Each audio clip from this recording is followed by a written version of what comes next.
have to mark this episode as explicit. Arousal by tears or sobbing? Yes. Guys, I would have been outside the door.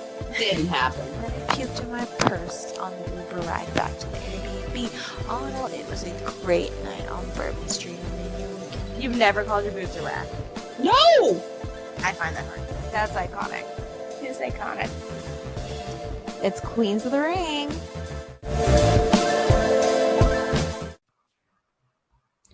Hi. Hey guys. Well, we're finally back. There wasn't a lot going on last week.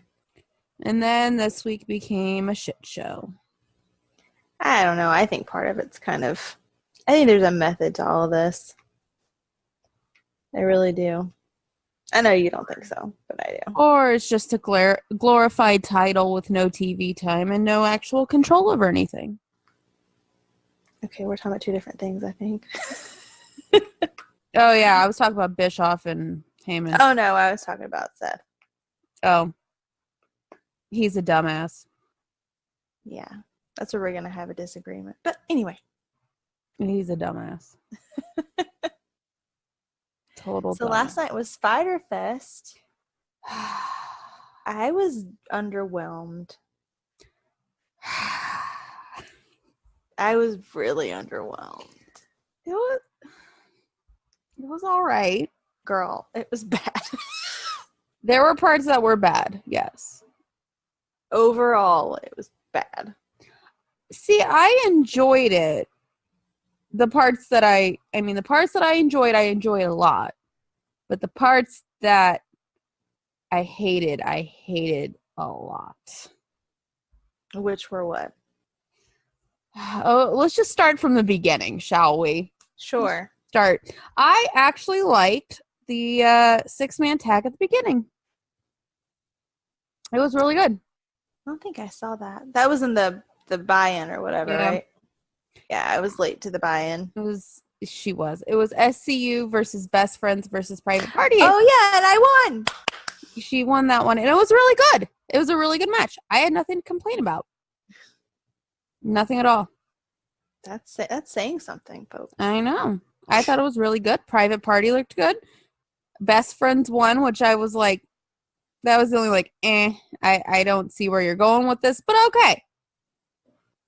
Well, my theory was, and looking back on my predictions that I made for the whole show, I was not thinking on a couple of them. I should have been thinking better about the future, or I wouldn't have picked who I picked. But this one I picked because I was like, they're not going to give it to SCU because, they're already established or whatever. And this was the first showing for what are they called?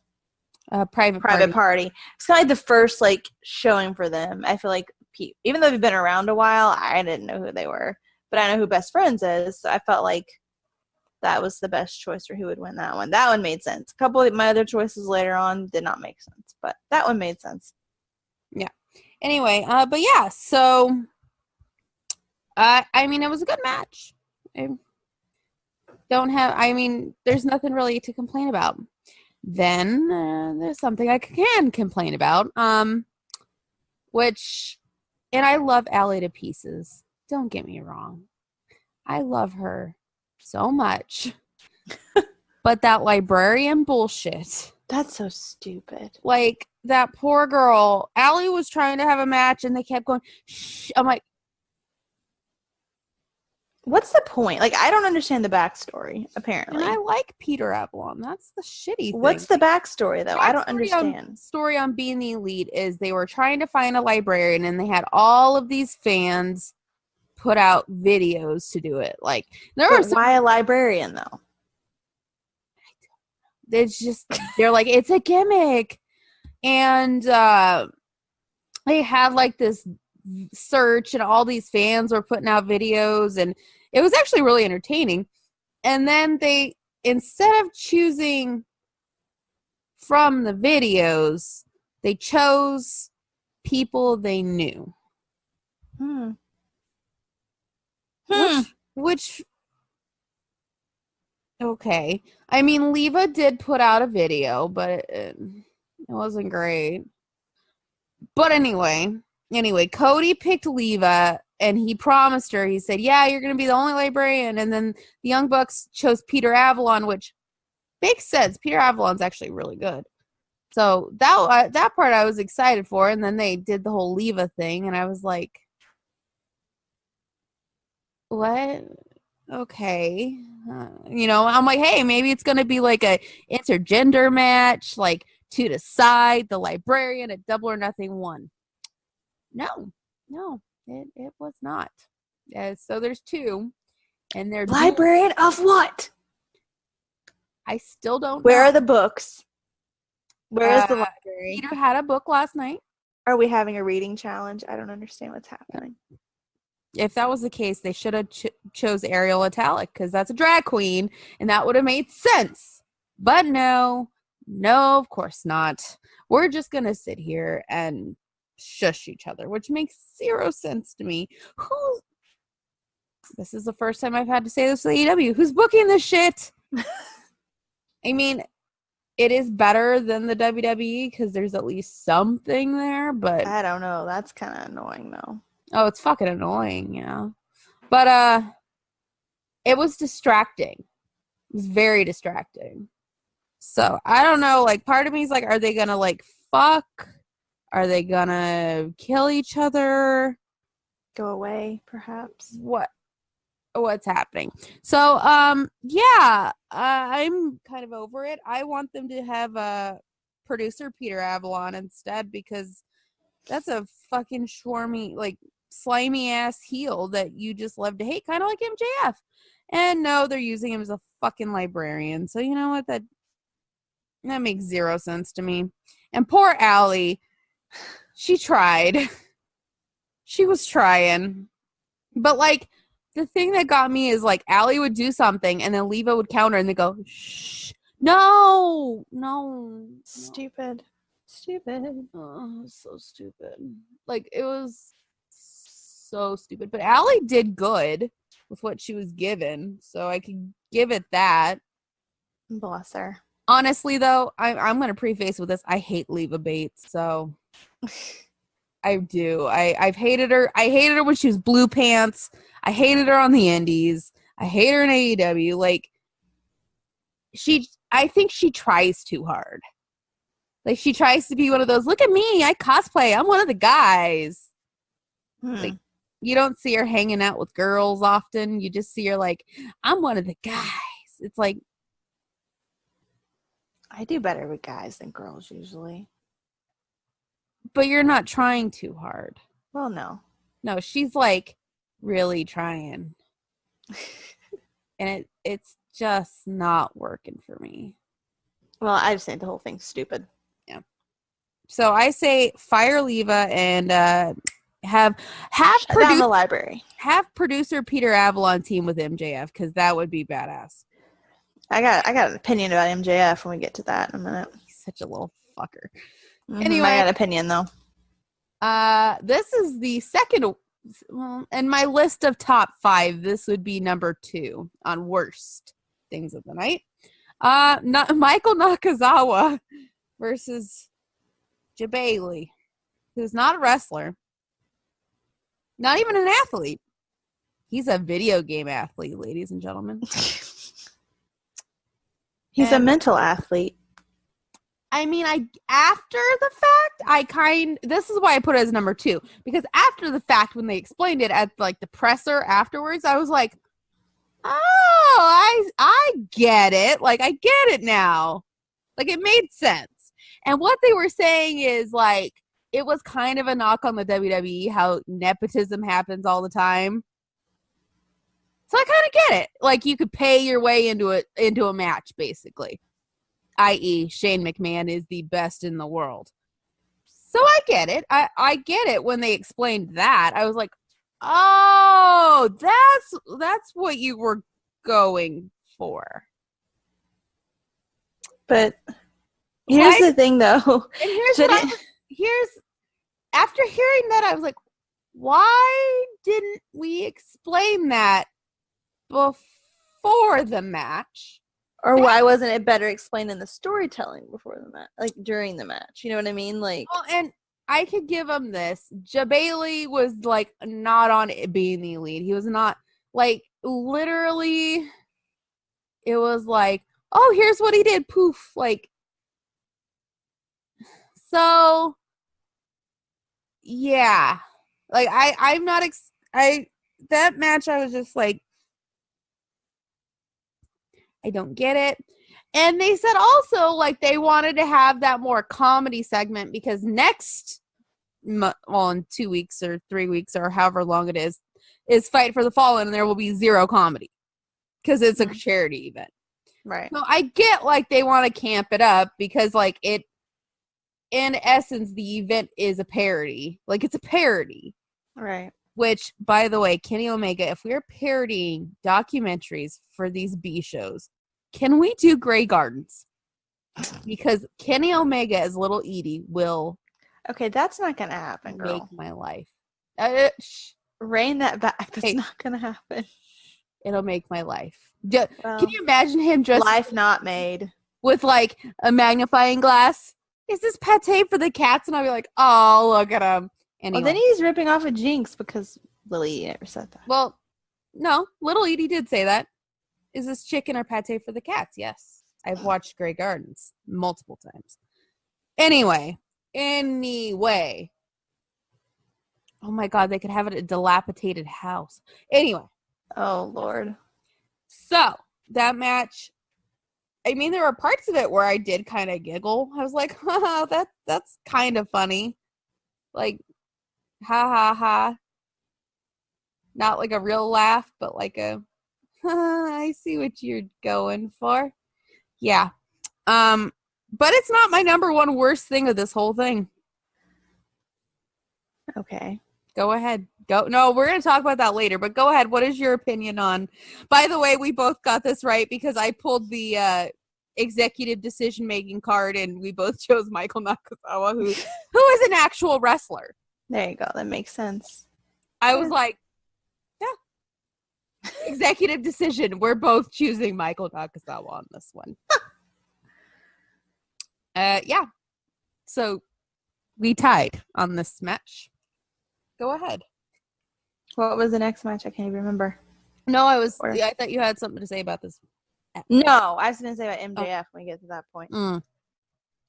So the next match was Christopher Daniels versus Shima.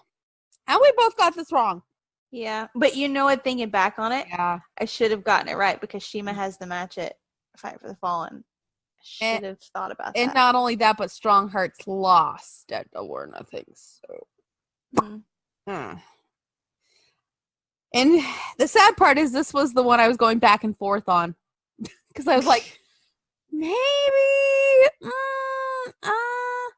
No. If I had thought about it, I would have switched. Yeah, I thought about it. And then, let me tell you, I originally put Shima. And then I was like, no, they want to build. Because here's my theory was SCU was going to win. Right. First match, and all three members would win, leading SCU into the tag tournament. But guess not. Anyway, it was a good match. I liked it. I had nothing. I mean, it was a usual Christopher Daniels match, which is solid, but nothing exciting. Yeah. But I mean, the guy's been in the industry for he's as still long a as sleazeball. He is. Which, by the way he was walking down with that cane to the ring, I was like, you look like a sleazeball. He is a sleazeball. I'm telling you. I go back and forth on this so much, but I've come to the conclusion that he puts on this like real like nice guy persona on being the elite, but really he is a sleazeball. He is. Yeah. He's nasty. Frankie Kazarian, he can't even hide that he's a sleazeball. He is. He is definitely. They both are. But Scorpio Sky, he's a nice guy. He's a nice guy. Good guy, from what I've heard. Super nice guy. So, hey. I mean, I just... 1 out of 3 is not bad. Yeah, I mean, maybe he'll have a positive effect on the other two. I doubt it. They're too old and set in their ways and hide in corners and shadows and try to buy your love, attention. No, attention. Money. They try to win over your money like fucking gigolos in the corner. Like it's Yeah. I will never unsee that. Never. Like that is burned in my brain is who they are, and I will never think anything different. And playing devil's advocate for that, though. No. They are carnies at heart. So. Well, they're weird. That's literally the most redeeming thing I could say about that. Anyway, yeah, most redeeming thing. Next match was the women's match, which I enjoyed. It was pretty good. I enjoyed it. They made Nyla look really strong, which if they hadn't have, that would have been stupid. I actually put on Twitter, I was like, Nyla Rose over Nia Jax is a better bully. She's a better bully. Yeah, definitely. And Riho was made to look like a freaking star. Mm-hmm. Like literally, she came out in her gear and it was like white and shimmery and beautiful. And I was like, I want that. And then she took it off and it's like a pink tutu. And I'm like, I want that too. Can I just be Riho? Like, just be like that small and adorable. Nah, I don't know. But I did think that all of them looked good. Like nobody They looked. all looked like, amazing. Yeah. Like it didn't make them. They were supposed to look weak in comparison to her, but they didn't look bad. Yeah. And not only that, but Nyla's skull, the neon skull mask, that was badass. I enjoyed. And we saw maybe a glimpse of a Riho heel turn. That's true. She was not happy. Yeah. Yuka saved her and she pushed her down. I'm like, that right there is storytelling, ladies and gentlemen. A push. It was literally a push. Next match is my number one most hated fucking thing on this whole pay-per-view. Cody versus Darby Allin. Did we skip MJF? No, that's next. Oh, okay. It was them, then MJF, then no. It's the other way. Whatever. We'll get to it because I have opinions about that too, but I think yeah. Let's do the two bad together and then we'll do the two good together. And then that'll Darby's an idiot. That's my first thing. How dare you? Cody is an idiot for not putting They're both idiots. They're both idiots. That match terribly booked. It was awful. Like you have Darby jumping off there and landing, doing a Kota Ibushi on the side of the apron. And then you have Cody not putting his hands up, whether it was supposed to be a gimmick chair or not. He's not putting his hands up on to cover his head. Can I just say though, I popped. I didn't. I thought I was horrible. like, Mr. Peyton Royce snaps for you. Oh, him, yes. Yeah, yes. him. I was like, you know what? You just salvage this match. Yes. But that to me was just like I assume it was meant to happen that way. Let me tell you, Nick pissed me off. Because they were talking to Nick and Matt right after it, like backstage or whatever, and they were like, "Oh, blah blah." He was like, "Was it unprotected?" That's what did he say? Was it unprotected? Like that's the question or something like that. Like trying to make it sound like that he was protecting himself. No, his head was bleeding open. No, that's not what. But if you heard him afterwards, he said it was a gimmick chair that botched. It's a botched gimmick chair, which, by the way, guys, right after it happened, I said either he did not put his hands up or it was a botched gimmick chair. And guess what? He still didn't put his hands up either way. He did not. Even with gimmick chairs, people put their hands up. Yeah, well. My thing is, and I got in a fight with a lot of people over this. You guys want extreme. And this is what pisses me off is all these fangirls are out here going, I love death matches. I love them so much. I watched Jon Moxley since day one. Oh my God. I have. And I'm like, really? Really? Huh. Really? And then they'll watch the chair shot and they're like, oh my God, that's the most gruesome thing I've ever seen. And I'm like, I don't think it's the most gruesome thing I've ever seen. Hold on. Listen. Well, while you're drinking. I don't think it's the most gruesome thing I've ever seen, but I think it's one of the stupidest things I've seen in a while. Yeah. I'm just saying for all the little bitches out there who are like, oh, I love Jon Moxley. And then like that shit happens. Or like during the match, they're like, this is horrific. I'm like, this is tame. What the fuck? It's like, I hope they bust out the light tubes and fucking put it under their nails. Are you jumping forward here? Yeah. Yeah. But anyway, that's a tease. It's a little tease there. But anyway, Darby Allin did absolutely nothing during this match. Except jump backwards and land on his back and his neck on the side of the ring. I didn't. This is what I'm. It was just stupid. What? Honestly, I said this on Twitter last night too. Is this just a match for Cody to go out and prove that he's better than this young kid? Here's my thing, okay? Cody comes into this as a heel, right? No. He was a face. He was the face. He was the face. But like he acted like the heel.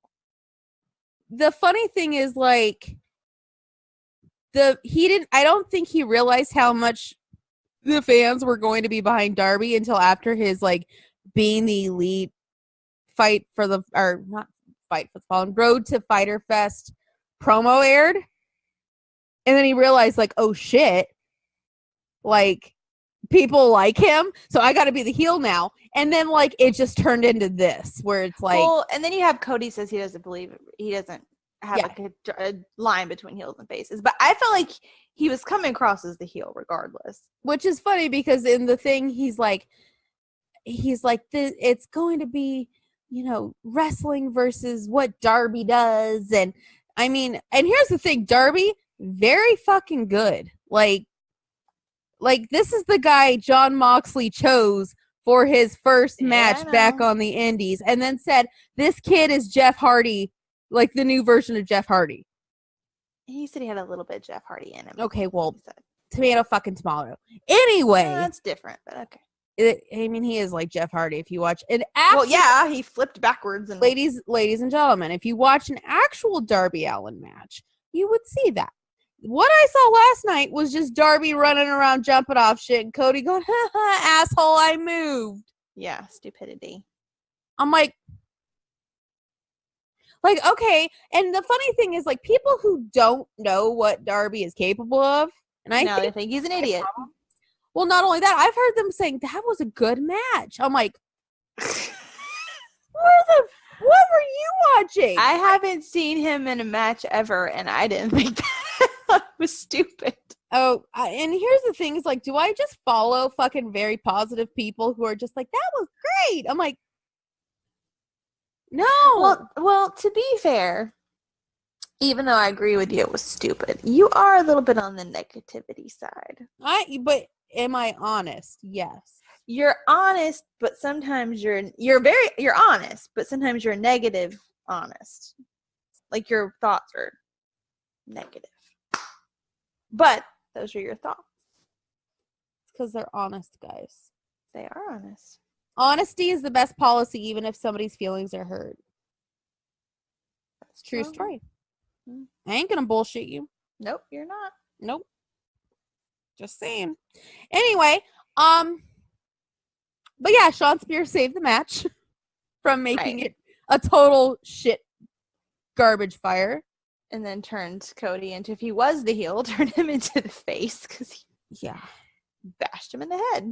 And did you see what he put on Twitter afterwards? Yeah. I'm like, oh, Mr. Peyton Royce, I love you. Oh, gosh. And to think, a few months ago, you hated him for that rape joke. Well, I hate him personally, but I like his character. It sucks. That's a shitty line. Come on, that rape joke was bad, though. It was really bad. It was really bad. See, personally, I don't support him. Like, I'm not going to go out and buy a fucking Shawn Spears shirt.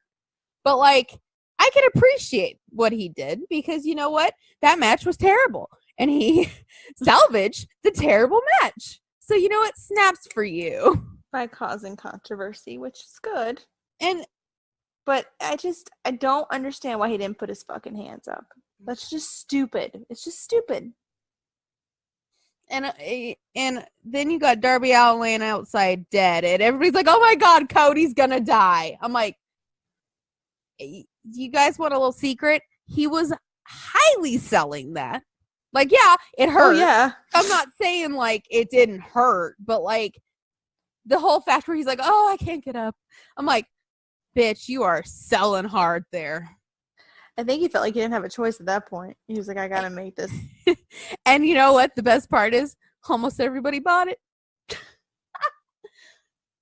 think I'm the only one who didn't buy it. I'm like, yeah, look at him sell. Look at him.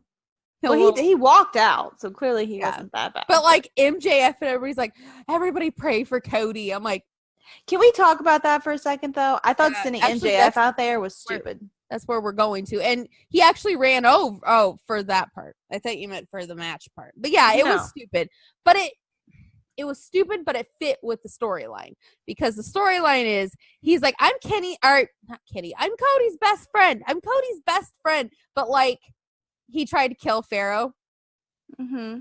And Brandy's like, I'm on to you, motherfucker. And he's like, you know what? You're a dumb bit. And Cody walks in. He's like, you're my best friend, Brandy. So like, that's the gimmick, kind of. But like, because he's a kiss ass, is basically. But like, I think they need to explain. And here's the bad thing is like, I feel like every show until they have the TV deal is going to be like, you have to watch it to get it. Right. And that's not a good way to get people to drawn in if they don't watch it. But you know what? I'll tell you right now, those fucking views. They're going to go up, I'm going to tell you guys, because we have a YouTube channel for the podcast. We have a thing where it tells us our statistics, like how many people subscribe, views, trends, all that stuff, right? But you can pull up other channels too. So like if I go on Being the Elite, it'll show me like how many people have subscribed, how long they're watching. Like it'll give me that information.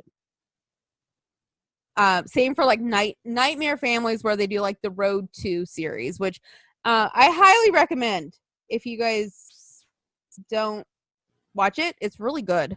And I always like, you could even just subscribe to me on Twitter because I just literally retweet like every time a new episode's up. So, but anyway, they've made a jump. There's a jump since Double or Nothing. So I'm going to be curious to see this week if there's another jump. Maybe. I'm going to be curious. So I'm going to look because Being the Elite's tomorrow, which is Monday, and then I don't know if they're going to do one on 4th of July for Road to Fight for the Fallen. They might. So we'll see. We will see. And then from there, we'll see statistically if things change. But there was a massive jump after Double or Nothing in like their subscribers, their views, their watch time. But yeah, anyway, so anyway, the next match, which I liked it. Don't get me wrong, I liked it. I go into this a little prejudiced because I love Jimmy Havoc. Mm-hmm. So, it was MJF versus Hangman Page versus Jimmy Havoc versus Jungle Boy. And, can I just say, I did not think that Hangman was gonna win. Like, looking back on it, I think so. This was my thought process going into this, because this was another one I had to think about. Like the other ones, it was pretty much like, oh, I know who's gonna win that one. Oh, I know who's gonna win that one. So it was like pretty much, yeah. This one I had to think, because my thought process was that MJF keeps saying he's gonna take out Hangman's knee, right? Mm-hmm. So I figured there'd be some shit with them. They'd do something stupid and get each other knocked out, and it would turn into Jimmy Havoc versus Jungle Boy. Which, at that point, I was going back and forth because I'm like, I love them both. I do. Jimmy Havoc, I love a little more, but Jungle Boy is badass. Plus, he's got Luchasaurus, and it's a boy and his dinosaur. So how can you hate that? And Oh God. I went with my heart and said Jimmy fucking Havoc. Why? Because Jimmy fucking Havoc is violence. Plus a boy and his dinosaur. I mean, come on. But there is a story. If you listen to the press thing afterwards, there is a story for this match. So they sent MJF out to get the crowd all pissed off and heated. And he said some of the best lines that I've heard on a wrestling show in a very long time. Yeah, this is where I had my problem. One of the lines I might use if any pervs slide into the DMs. But anyway, he ran over with his little segment. And Jungle Boy, when he comes out, he has to hang upside down. Because Luchasaurus is 6'8". And Jungle Boy's another 5'10". So he's got to hang upside down until he gets out. Mm-hmm. And he was hanging there, waiting and waiting. And the blood was going to his head. And he had to have Luchasaurus pull him back up so he could sit there until like the segment was over so he could flip himself back down. Also, fun fact about Luchasaurus, he was supposed to be the fourth member of the Wyatt family until he got hurt. And guess who took his place? Braun Strowman. Huh. Another wrestling husband. It's like 6 degrees of Kevin Bacon up in here. Interesting. I know. He's actually, let me tell you, ladies, let me tell you, he is a tattooed man, 6'8", with a master's degree, and he's a male model on the side. Huh. Also a dinosaur. Who knew? Oh my God. The ladies, if you are like me who like tall men covered in tattoos, Luchasaurus might be your man. Oh God. You know what? He is very attractive, Jen. I've not seen him without the mask, so I wouldn't know. I will. Anyway, carry on. I will show you a picture of Luchasaurus without the mask. All right, so here's my thing with MJF, right?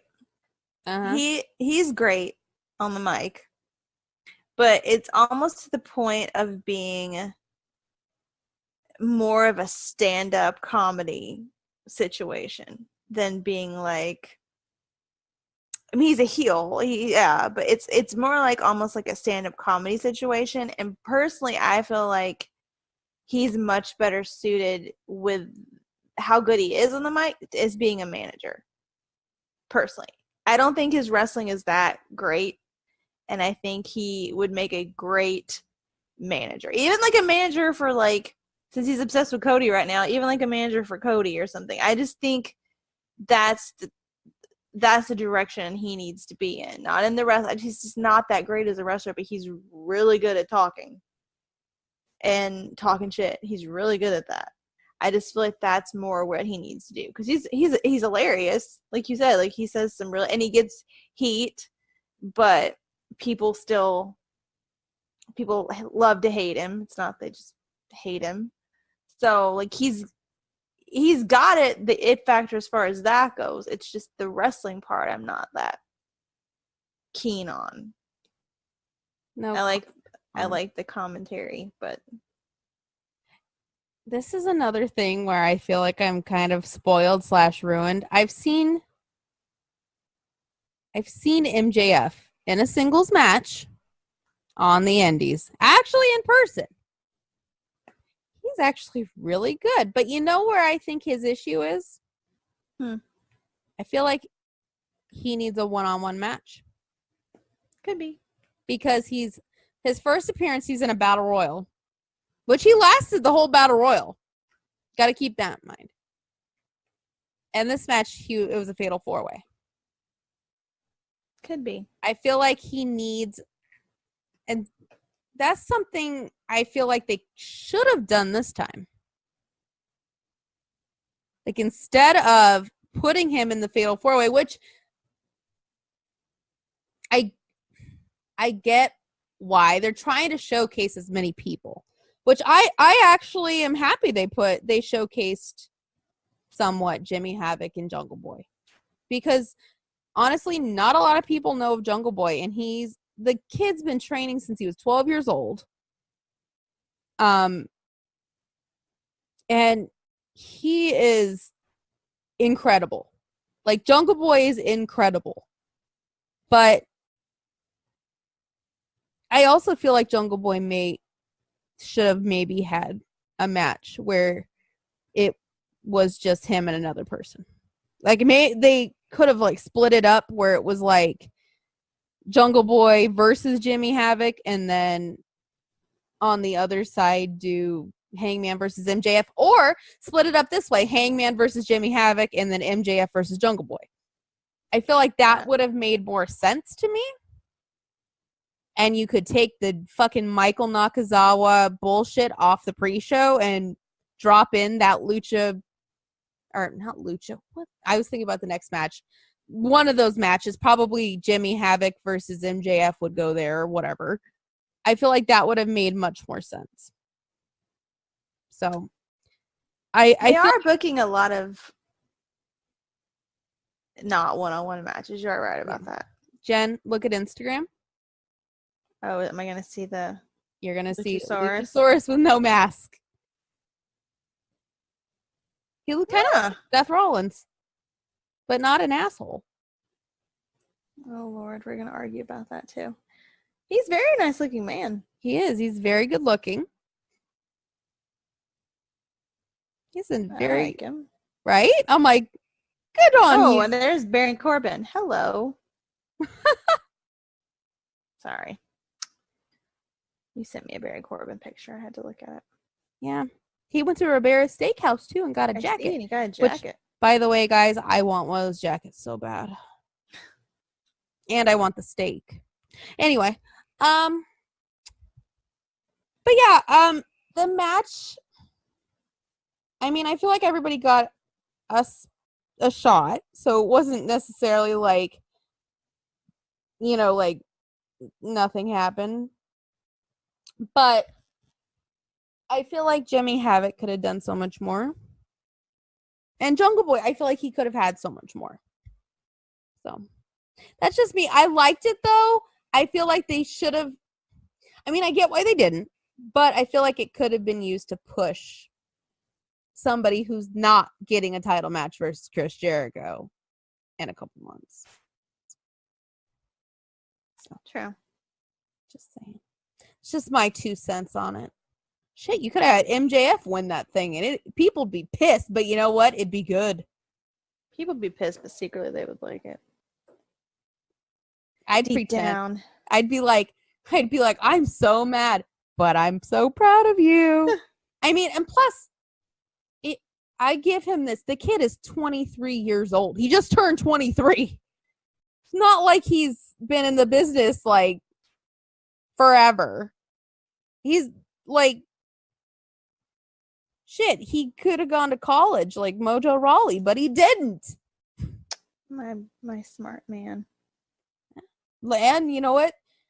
Mojo Rawley, the only thing he's missing is being a dinosaur. So. He probably dresses up like a dinosaur for his nieces, though. Oh my god, wouldn't it be funny if he had like one of the hoodies with like the dinosaur horns? Like a onesie? Yeah, it'd be so cute. That'd be cute. I want one that looks like a skeleton. Anyway. Let's see that. I know. I'm on brand as always. Anyway, the next match I actually really enjoyed. Miss Nikki's negative. I enjoyed it. You admit that you're negative, so I don't feel like that was do. I do, guys. Anyway, the next match was the Elite versus Lucha Brothers and Laredo Kid. I almost got that backwards. Anyway, I won this one with choosing the Elite. You did. But it was a really good match. The entrance was stupid, though. I'm sick of goofy, gimmicky Kenny. It's because they're like, we're video game characters. I'm like, I don't care. It's stupid. Go away with that bullshit. do you see this face? I just made that same face of Bring back the cleaner. hashtag Bullet Club. Hashtag cleaner. Hashtag what the fuck did you do to the three of them? Particularly You know what? Kenny. You know what? You know when this all changed? When? When Cody showed up. Hmm. Yeah. Yeah.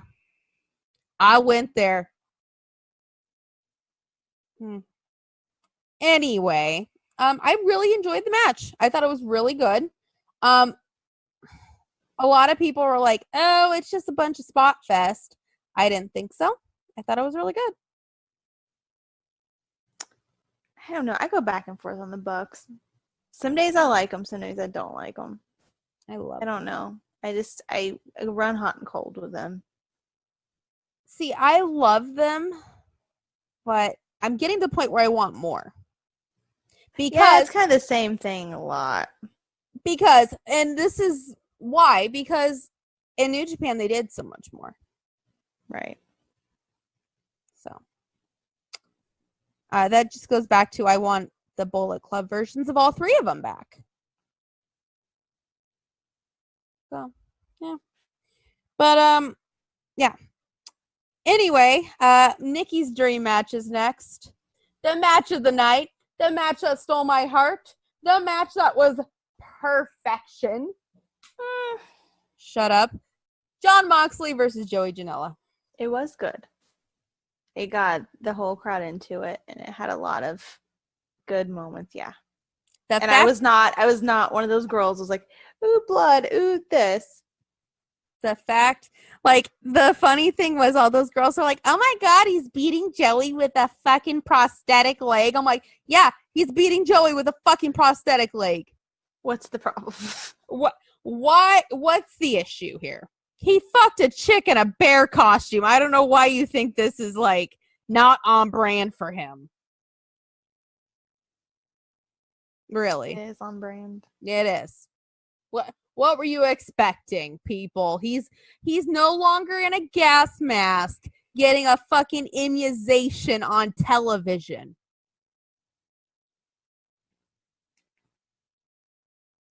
Just saying. Just saying. Oh, man. What the fuck are you expecting, people? They're like, oh my god, thumbtacks in a barefoot? I'm like, yes, thumbtacks in a barefoot. That's happened in WWE before. Like, what's the big deal? Yeah. They're like, oh, but Dean Ambrose. I'm like, Dean Ambrose is dead. The only Dean Ambrose alive is my dog. Dean Ambrose is hung up in a closet in the very back of his house. And the best part is if you go like on any tweet that Jon Moxley puts up, they're like, I want the Shield back together. And I'm like, no, that's not happening. I don't think so. No. Not for a long time anyway. Especially after what was said about him. No. He ain't gonna be walking back there. I don't know. We'll get to that, but let me tell you, Not anytime soon anyway. no. Hell no.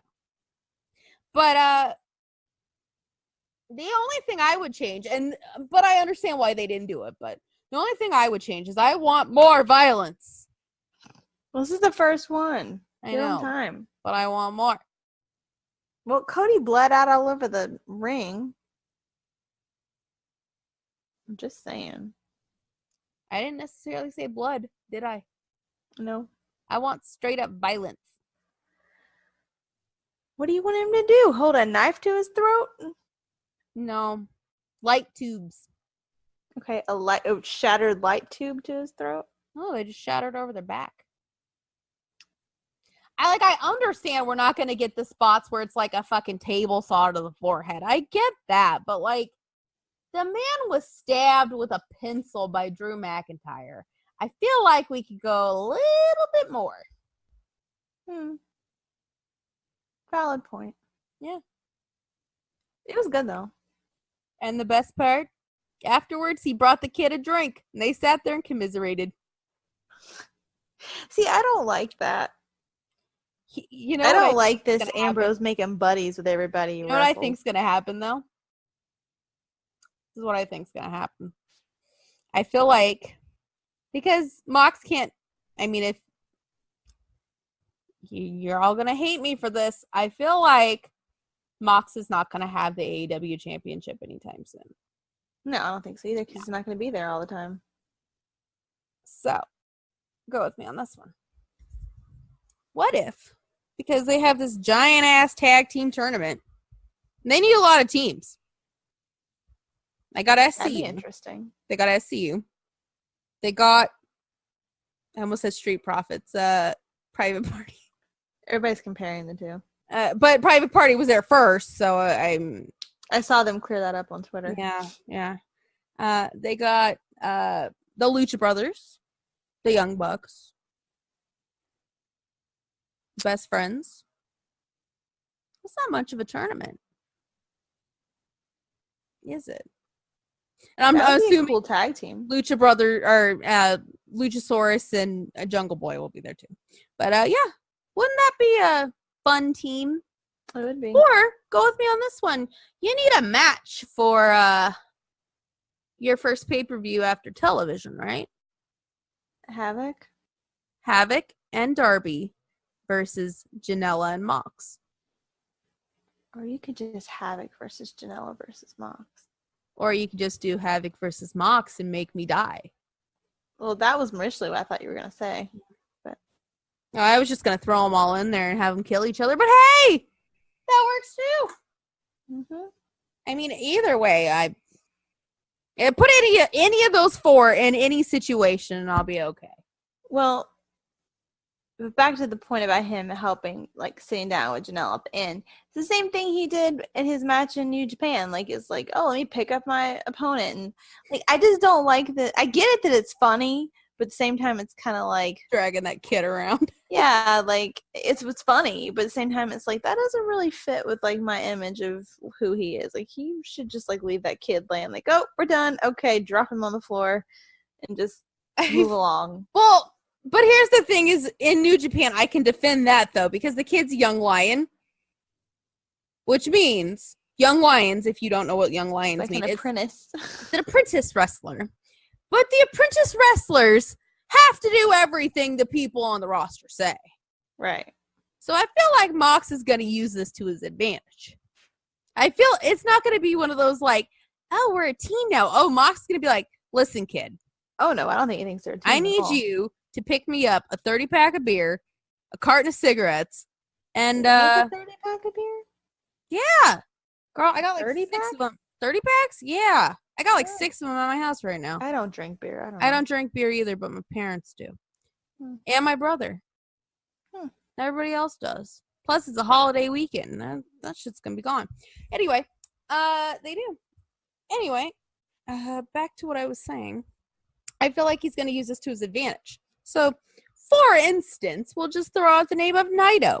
Say he's against Naito, right?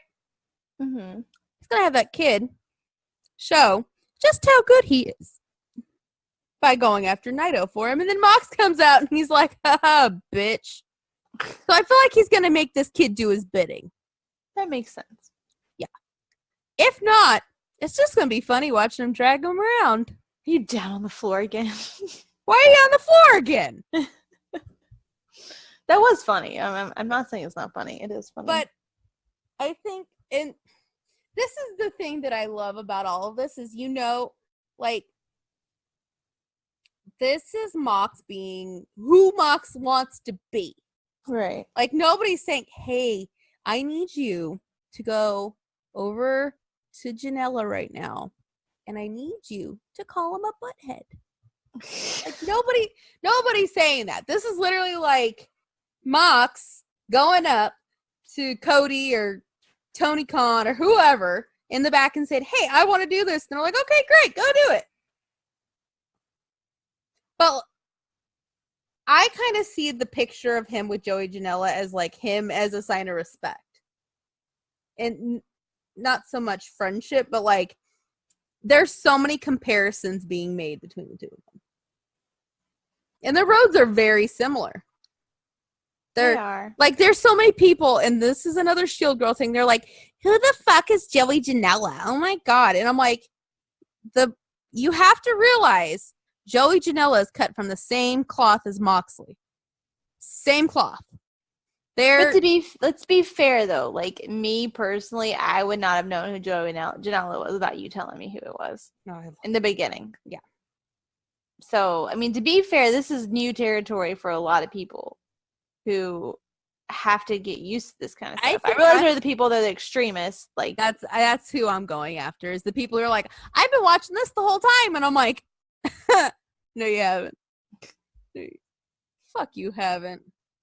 Who's Jimmy Havoc then? I did know who Jimmy Havoc was, though. I know we've seen Jimmy Havoc before. They have at the Progress show. That was great. Good times. Very good times. Anyway, he's moving to America, by the way. Oh, he's getting a house in Florida. Oh, yeah, good for him. Anyway, yeah, I feel like the way I took it was a sign of respect because that kid earned his respect, basically. Plus, he probably realized he's like, oh shit, this kid isn't just like talking out his ass. Like, he really is cut from the same cloth as Mox. I get that, but I don't know. Plus, the best part was Joey flipping him off. I like it when I saw the picture. I text our friend Whitney and I was like, oh, look, it's drunk uncle and his nephew. They look related. They do, actually. They look related. Mox, what did you do? You had to have been very young. It's like one of those things like when Daniel Bryan was like, yeah, I'm Chad Gable's dad. He's like, I was a very virile 5-year-old. Oh, Lord. Yeah. But, or like, oh God, Scott Dawson and Arn Anderson. Daddy? That's perfect, though. Yeah. Adam Cole and Shawn. Adam Cole and Shawn. And we all know Shawn probably has illegitimate children everywhere. So, it's perfect. Oh my God, it's great. Anyway. So, after the match, Kenny attacked Mox. Yeah, that was great. It's my favorite part. See, I'm hoping it leads to Badass Kenny again. My hopes aren't very high, though. I don't know. I hope so. That was my whole hope. I know. Guys, when this happened, Jen was like, oh, it's going to happen. And I'm like, better happen. I'm just going to sit here and be like, I hope so. I'm not going to, yeah. But anyway, for a free pay-per-view was not bad. For free. We didn't pay anything. So, yeah. It happened. Right, Jen? It did happen. It happened.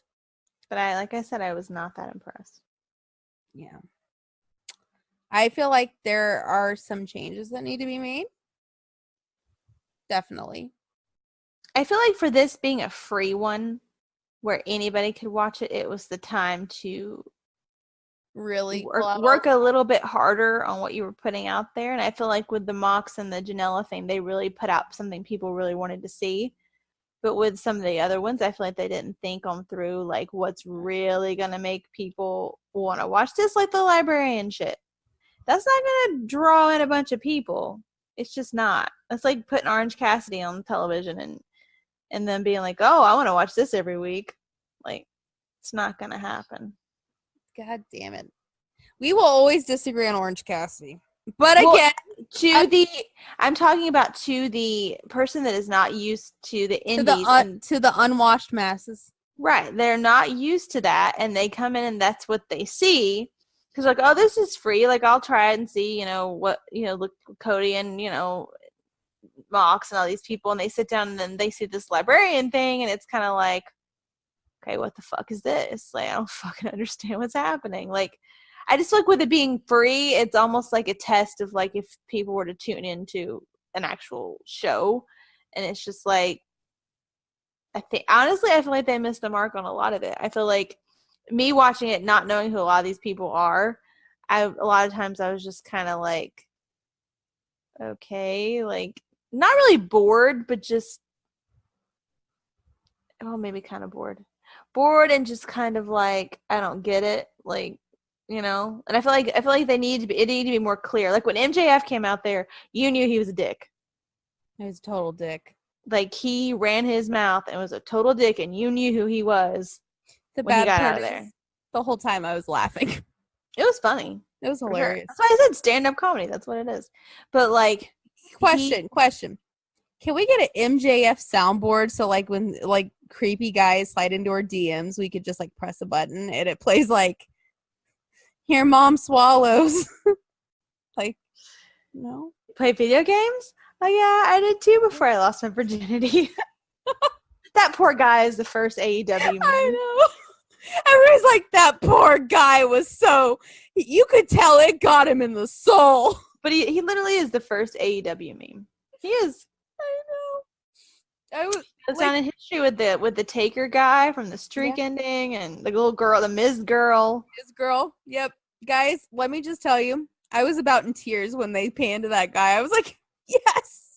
I felt bad for him. I texted my brother afterwards and I was like, so, still play those video games? Oh my god. You know who else plays a lot of video games? AJ Styles. Oh lord. Uncle Alan plays too many video games. He's got lots of kids to play that many video games. He does. And you know what's funny, guys? This is totally off topic, but Uncle Alan's daughter looks exactly like him. Like, you cannot say, oh, that's the milkman's baby. Nope. It's his clone. Anyway, we're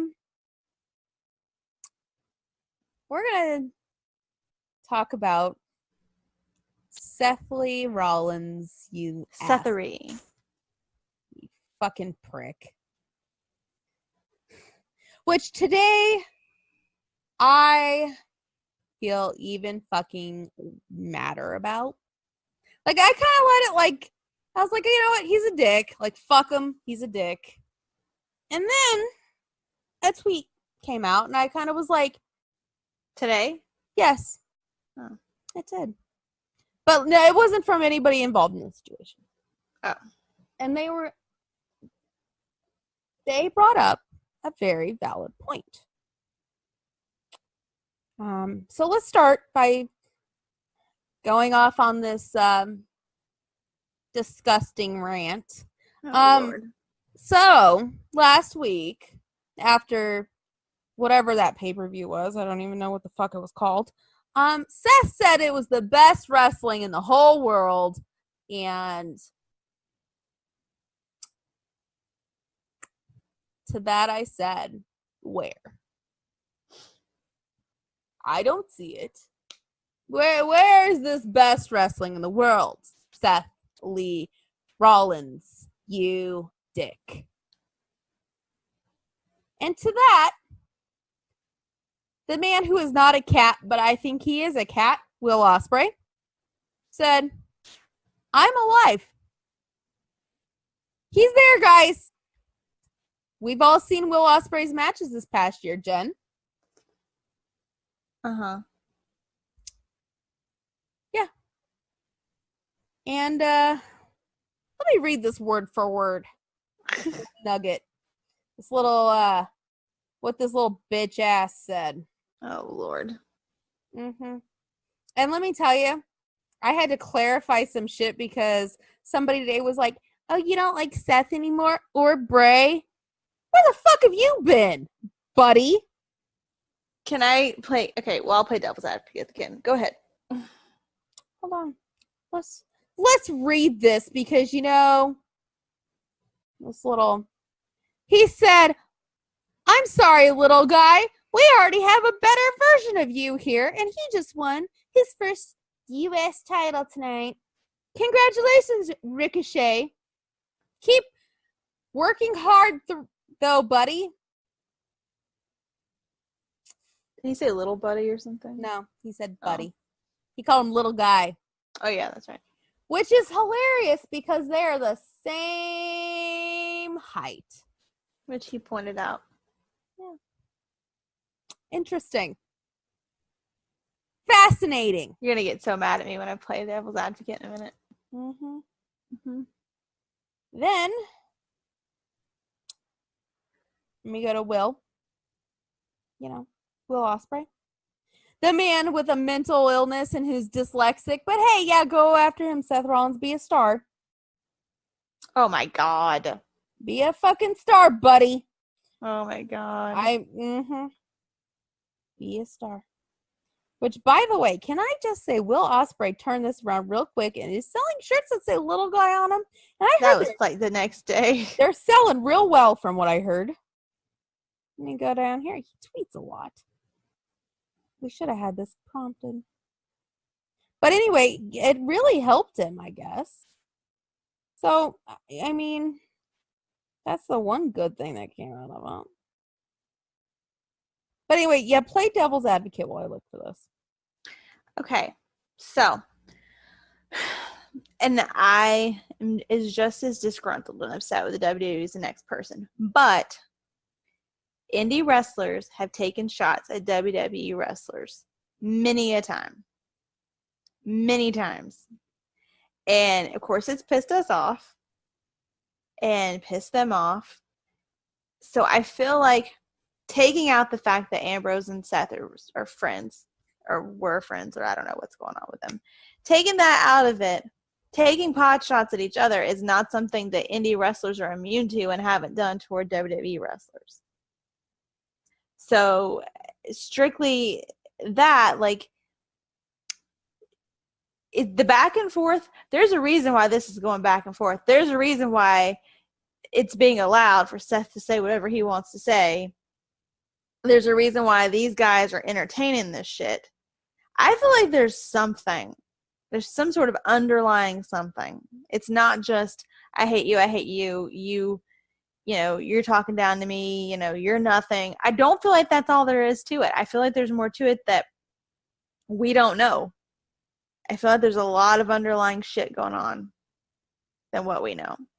And I feel like I hate when, like I said, I hate when, when he took this shot at Moxley, I thought it was a bitch ass move. But then you think about it, well, indie wrestlers take shots at WWE wrestlers. Like, it goes both ways. Like, we can't be okay with one and not be okay with the other. It just is a general rule. You can't do that.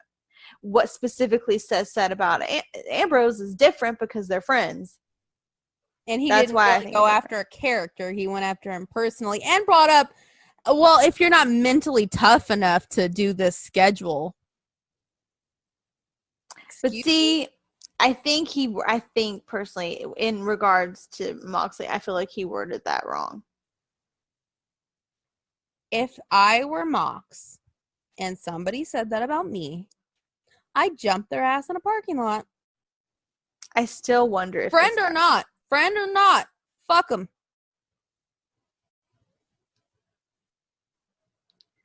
I don't know. I just feel like there's way more to it. And I find it funny that he put out that first tweet a couple days before the Bischoff and Heyman announcement was put out. Best wrestling in the world. And then that comes out. Don't you think it's ironic that it was scheduled like that? It was timed like that? I think that that's odd that it was timed like that. You know what I think it is? I feel like little Seth Lee, it's all sad because people are like, oh, the Seth and Becky relationship Oh, that's disgusting. is fucking gross. Any kind of romantic kissy shit, I don't like it. See, I would be okay with it if there's a caveat here. If they were still like, okay, let's use another couple for example. Jimmy, or is it Jay? One of the Usos and Jimmy, Naomi. I think. Jimmy, yeah. Jimmy and Naomi. they've had matches where she's come out with him. It is a known fact they're married. There's some interactions, but what is the one thing? Are they in every segment together? No. Is it brought up all the time? And they're not like, oh, good, let's hug like 5 million times in the ring. And let me come out and help save you whenever Lacey Evans smacks you in the face. It's just stupid. And they're married, okay? Becky and Seth are not married. Becky and Seth could break up in a minute's notice. And then you got all this shit you've planned out. I hope Becky leaves him high and dry. Like the man's man, and let me hold the rope for you, Seth, and you know, like this, all this bullshit. And it's like they can break up in a moment's notice. I don't want to see no kissy shit, okay? I don't want to see it with anybody. I don't want to see it with Brandy and Cody. I don't want to see it with, you know, Nikki and John Cena. I didn't want to see that. I don't want to see it with Lana and Rusev. Oh, hey, remember, Nikki and John Cena were engaged. Look how that turned out. Exactly. I don't want to see any of that kissy shit. The only romance I want to see on my wrestling is Miss Elizabeth and Macho Man. They're both dead. And that was a fucked up relationship that I can relate to. But I don't want to see this kissy shit. And that was a real life fucked up relationship. But, you know, I enjoyed that. But I don't want to see all this kissy bullshit. I don't want to see it. I feel like a relationship can be done right, but not in the WWE. I don't feel like it can be done right anywhere. I don't like seeing Brandy and Cody either. I don't like to see that either. It's just like her come out and like, oh, Cody's so wonderful. And oh, blah, blah, blah, blah, blah. I don't like that shit either. This is going to sound really bad, but what the fuck else is she going to do? I don't know. Be a boss bitch over the division, the women's division. Put on a power suit and it's still sexy, but a power suit and get down to business. Okay. That I like Brandy, but let's be real. Why can't she do that? She's smart enough to do that. No, I meant not the business side, but the taking over the women's division. That's the business side. I don't mean get out there and wrestle. Okay, well then, yeah. I mean the business side. I thought you meant in the ring. No, like, God, no. I mean like business wise. I was gonna be say in charge of it. You're gonna die on that hill, because no, be in charge of it. Be in charge of it and control of it, and that's her baby. That's her project, and she doesn't have to go out there in a spandex outfit every week, and you know walk Cody to the ring and oh my husband this and oh my husband that, and let me pull a trick to help him win. And all that shit. She don't need to do that. Does that? Lots of people. I don't like any of it. Man. Yep. Don't like that shit either. Stephanie and Hunter cannot not be kissing for all I care. Their entrances together are badass at WrestleMania, but that's it. Honestly, I feel like, because here's the thing is like, people do not like that, what's been happening with that. People do not like it. In addition, though, I feel like, I mean, I get, yes, you can defend yourself. I get that. But coming out and just being like, oh, well, we got a better version of you, and nobody has outright attacked a single person. That's not true. Who attacked Seth Rollins? I'm not talking about Seth Rollins specifically. Well, no, I'm just saying for Seth Rollins. Nobody's attacked him. People actually have a lot of respect for him. The company, I feel like you can attack him. But a wrestler, no. I feel like if you're going to come out and say, fuck the WWE, then yeah, say fuck the WWE. I see no problem with that, because here's the thing. In any business, you could be like a fucking hairdresser, and you have another salon next door, and there's people who are going to be walking down your street. Well, are you going to tell them that your hairdresser next door is great? No. No. You ain't gonna tell him that. No, you don't make friends that way. No, there's no friends in business. And I feel like also the indies are calling Vince out on his shit. They are. It's not necessarily, and nobody's sitting there saying, oh yeah, Vince does everything right and he's a fucking perfect angel and we're just going to attack him. No.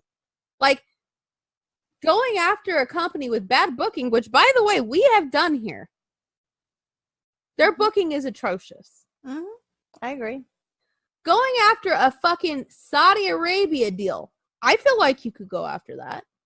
Nobody else is going to Saudi Arabia. Do you see New Japan going to Saudi Arabia? Well, Kenny went after the Saudi Arabia thing and then he deleted it. Well, yeah, because the WWE fan assholes, not the normal fans, but the fucking drank the Kool-Aid just like Seth fans, went in on him. And I said, no, I feel like that was... I wouldn't have deleted it. No. I'd be like, fuck you. Bye. And everybody's saying like, oh, Seth had the right to do that because Mox went after the company. No, he didn't.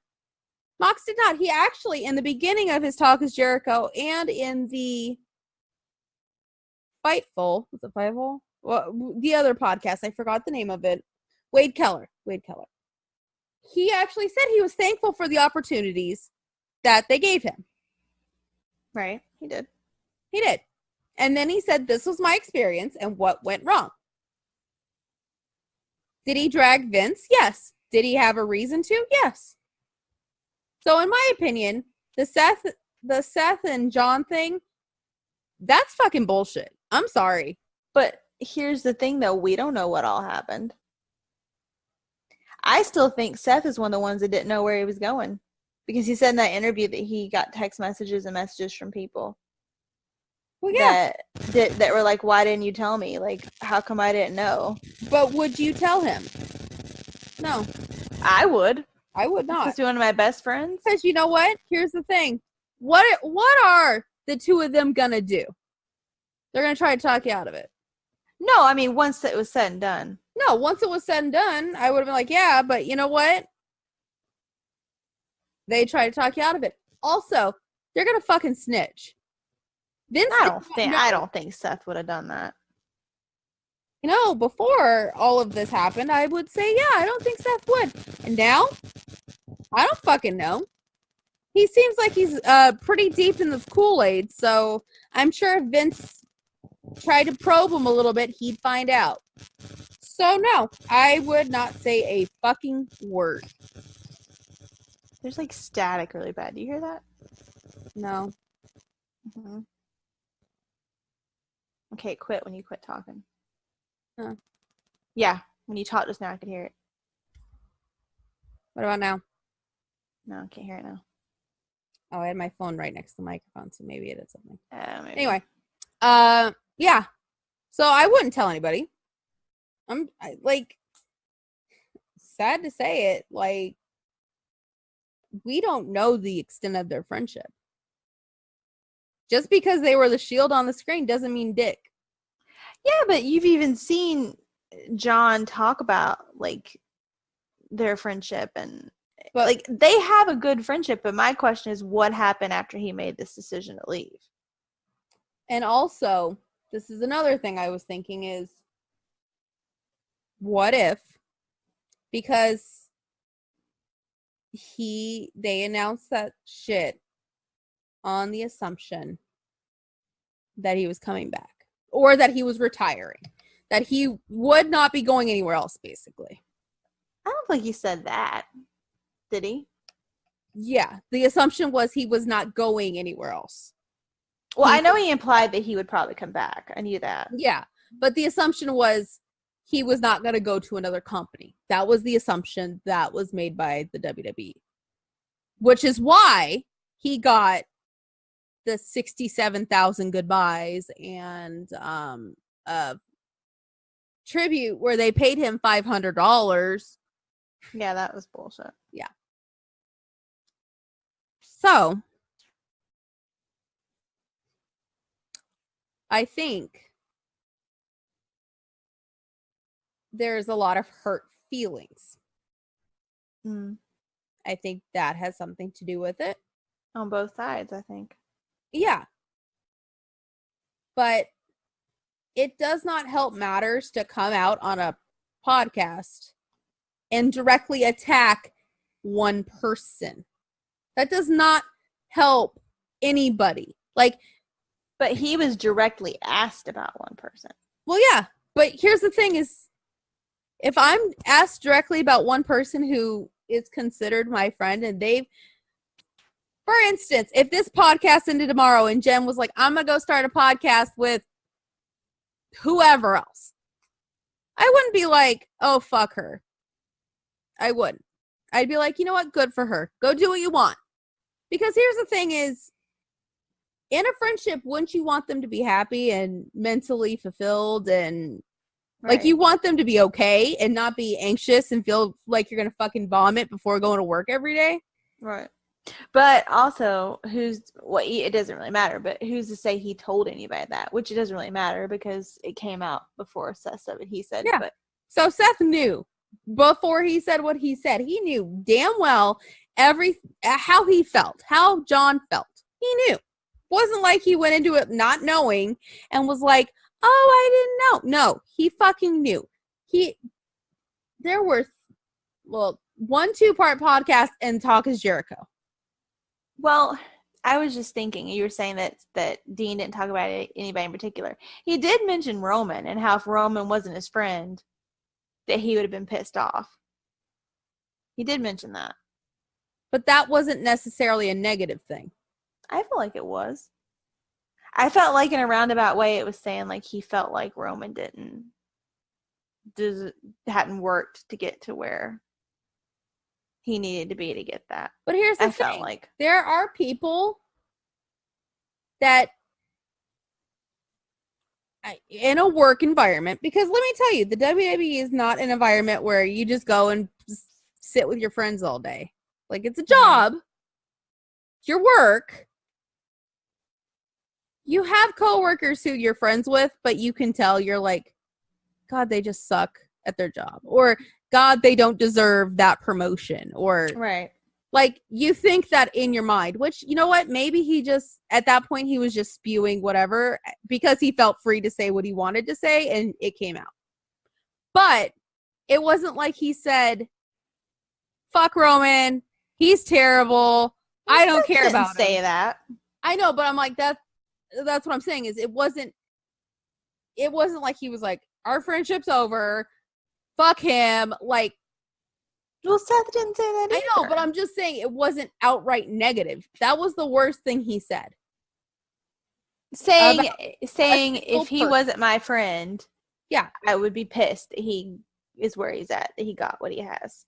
How many other people feel that way in that locker room? But how many people feel like that Dean gave up and Moxley, whoever the fuck he is, gave up and left? How many people feel that way? How many people want to join him? That may be true, but how many people feel that way? That he quote unquote took his ball and went home. Probably more than you think.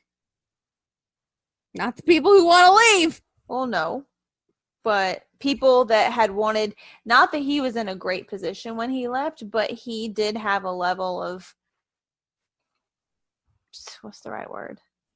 Pull. And people that are trying to get to that level were like, he had some pull. Like they were probably fucking happy he was gone so they could try to step in that spot. But they would also be looking at it thinking, he had this, something that I want, he had this, and he just left. I'm just saying you have to look at it from both angles. Do I think it was really shitty of Seth to talk about his friend like that? Yeah. But we don't know what all happened. We don't know if Jon knew what he was going to talk about it. We don't know. Like I said, I have a feeling Seth didn't know what he was doing until the day after AEW. And then Seth was like, what the fuck, dude? Like, why didn't you tell me? He's got to be one of those people that didn't know that Jon was talking about. He's got to be. I'm just playing devil's advocate here. I'm just saying we don't know everything that goes on between all these people. Well, just know that Nikki has chosen her side. I know you have. And I have not. I have. Because, let's see. Do I want to go with the devil I know or the devil who's fucked me over a million times? Seth hasn't fucked you over a million times. No, I meant the company has. Well, we're talking about Seth here. Yeah, and he's basically the company. I mean, he's drank the fucking Kool-Aid. Well, Vince is basically making him like the face of everything. Like Roman's kind of fell by the wayside. It's You like, know what? Yeah, this is gonna sound fucked up, but this is how Vince thinks. What if he's like, I don't want to put Roman in a top position in case the cancer comes back. that makes sense though. Kind of a bullshit thing, though. If you're not one of those people that thinks it never happened in the first place, because those people are still out there. After it was explained what exactly it was, I think it happened. I do. I think they exaggerated majorly. With the whole, oh, he's got cancer, we're all gonna cry. No. It wasn't as serious as people were letting on. I don't know because I didn't read that much about it, but I feel like there's different levels. And I feel like, I don't know. This is me purely speculating because I know nothing about it. Maybe there were like low traces in his blood work. That is actually true. He has a form of leukemia. It's like a chronic leukemia. So it can, like in some people, they said in the article, like some people it can come back like every 4 years. Some people it can come back once or twice in their life. It'll come back and sometimes it's really bad. Like to the point where some people do die. Yes. But a lot of times if you catch it, they give you like the chemo drugs, which is not the same kind of chemo people are thinking. Like the hair falling out, sitting in a hospital all the time, chemo. And it's like a pill. Yeah. I'm actually on it. They treat arthritis with a form of chemotherapy drugs. What is that pill? Methotrexate. Yeah. Which, by the way, to a lot of women that have had breast cancer. Your hair does fall out, but it's not as dramatic as they say. Plus, you could take folic acid and like biotin and shit and keep your hair. I have hair on my head, obviously. There's another one. Oh crap! I work in a pharmacy. I should know this. It starts with a T. It starts with a T. And it's also for people that tamoxifen. That's the other one. Yeah. So that's how they treat that. But I will tell you, when you're on methotrexate, you feel kind of shitty. So I can, and plus your immune system is super low. Yes. So I can get why he stepped away. I get that. Which, once it was explained exactly what it was, I was like, oh, that makes sense.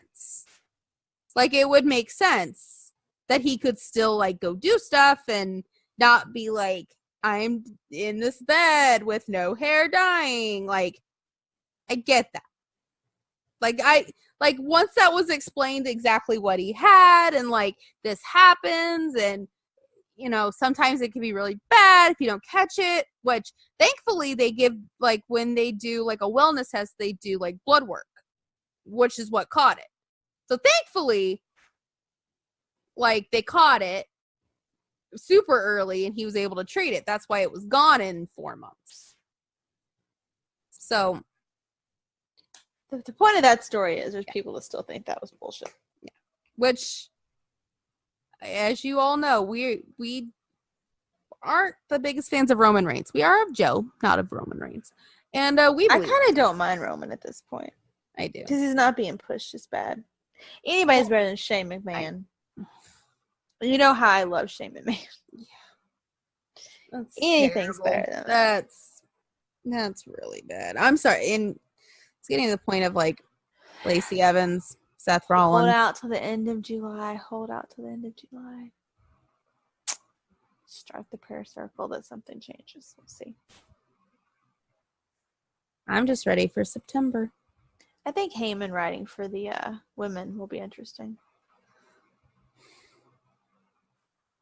I have a theory on it, but You don't think it's gonna be good though? I feel like it's a glorified title. Ain't Which gonna one? do it. All Which of it. one? Oh, Heyman and Bischoff. It's a glorified title. I don't think so. I think they're gonna write. Did you see that interview that Bischoff did before this when he was talking about how like that he hated the brand split and that he thought it didn't make any sense, and he was like, you have to keep them separate. And he was like, you have to have everything's too polished in that company.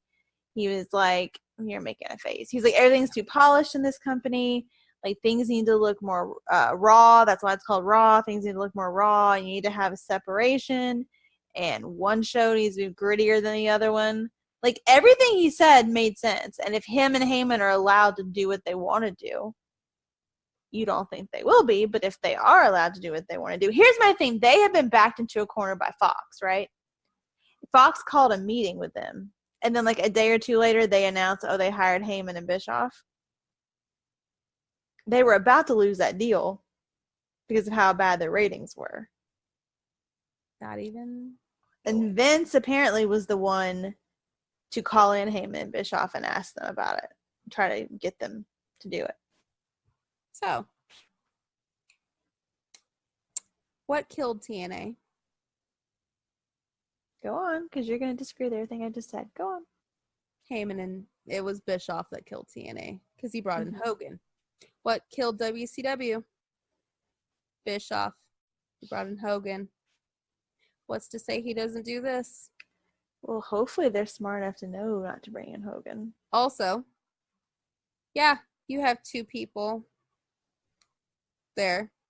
You have more of a fucking brain than Vince McMahon. But ultimately, Or Road Dogg. see, part of me wonders if Road Dogg might have walked out. He might have. And then who's the other one that writes? Michael Hayes? Yeah. Yeah. I feel like, but here's the thing is, I think Road Dogg got blamed for a lot. Road Dogg's been praying to Jesus a lot all over Twitter. Have you noticed that? He walked out. But he does that every day, though. He's done that for years.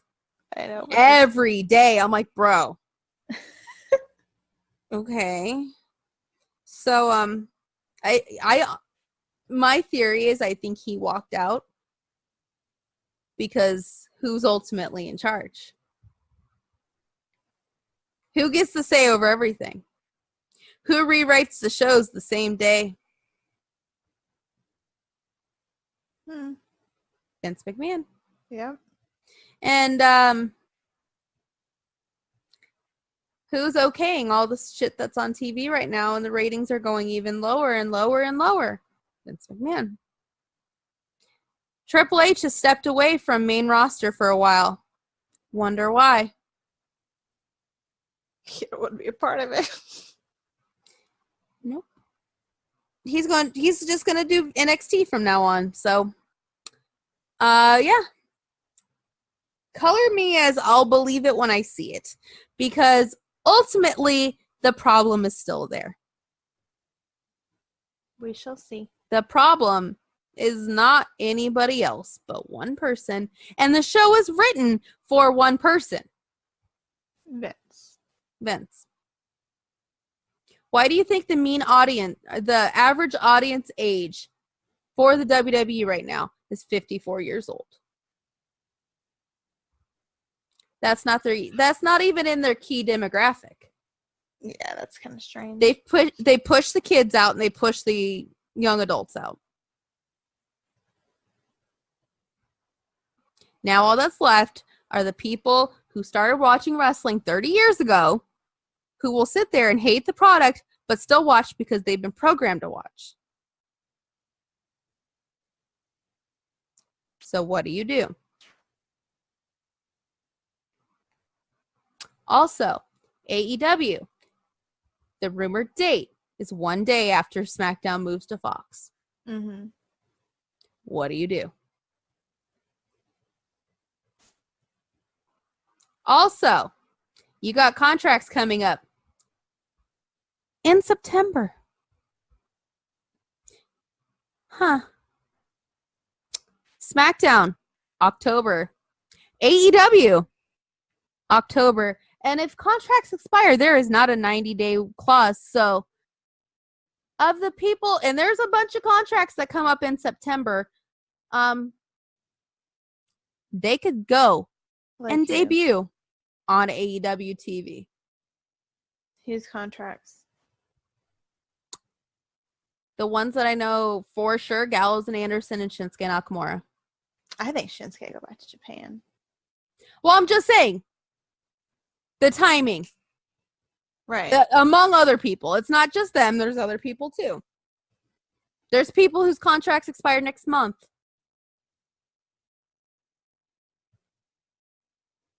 So what do you do? Because the second that contract expires, they can take indie dates. Not only that, how many AEW events do you have between now and October? You have 2 more. Mm-hmm. One of them is a very big show. They're going to want to make a splash. What do you do? And your problem, Damage control. your problem is Vince. And Vince ain't going away anytime soon. Unfortunately. And honestly, with what Fox wants these numbers to be, you're going to have to do something big. And what's happening right now ain't doing it. So we'll see. And they have the stock market is taking notice now too. So the money is starting to take notice of AEW. So, Vince, what do you do? And mind you, the people whose contracts are expiring are not taking the money deals, which they're getting paid double. So if your contract was $300,000 a year, you're getting paid $600,000 a year, and they're walking away. I'd take $600,000 a year to be like Mojo and sit in the back. I think that's what he ended up doing. I don't blame him. Good for him. I would. He's single. Free travel. Hoes in different area codes. Just have a good time. Good for him. $600,000 a year. Girl. And you know what? Here's the thing. He's not even at live events very much anyway, so just sits at home, does nothing sometimes. But anyway, we're kind of getting to dire territory, I think. Which, in my opinion, is why they sent Seth Rollins out to be like, we're the greatest in the world! No, you ain't. You're not. And by the way, Seth Rollins, if you ever hear this, yes, Jon did take his ball and went home. He went to AEW and had a match against Joey Janela. While you, sir, are going to have a match with your girlfriend against Baron Corbin and Lacey Evans. Don't run down Baron Corbin. I'm not running down Baron Corbin. I'm just saying, look in the mirror, Seth. Do you really think you're the best fucking wrestling in the world? Because you're not. NXT is. You are not. You're not even in the top 5. Not even in the conversation. So see your ass out. Okay? Okay, Seth Rollins? See your ass out. How about you and Becky go get some fucking vegan food somewhere and shut up? Oh, I forgot about her being a vegan. Go do He some likes his CrossFit. steak, doesn't he? Huh? I think he likes his steak, doesn't he? Oh, he probably I've went seen him vegan eating for steak. Becky. I just am not a fan of that. It's just too much. Go do You some could tell that they CrossFit. wanted to kiss each other like really bad at the end of that pay-per-view, and they were just like kept hugging. I'm just like, oh my god. You know what everybody was saying? Disgusting. They look more like best friends instead of. They kind of did. They're But, like, it was just yeah, gross. buddy. Yeah, I'm like, that's disgusting. Like, honestly, if I were some wrestler's manager and we were in a relationship and that was being used as a storyline, I'd fucking plant one on him. There's like no, sorry to say it, no chemistry. They're like buddies. Oh, they already moved in together, by the way. Really? Yeah. They're yeah. I wonder how long it's really been going on then. I don't know. I'm staying out of it.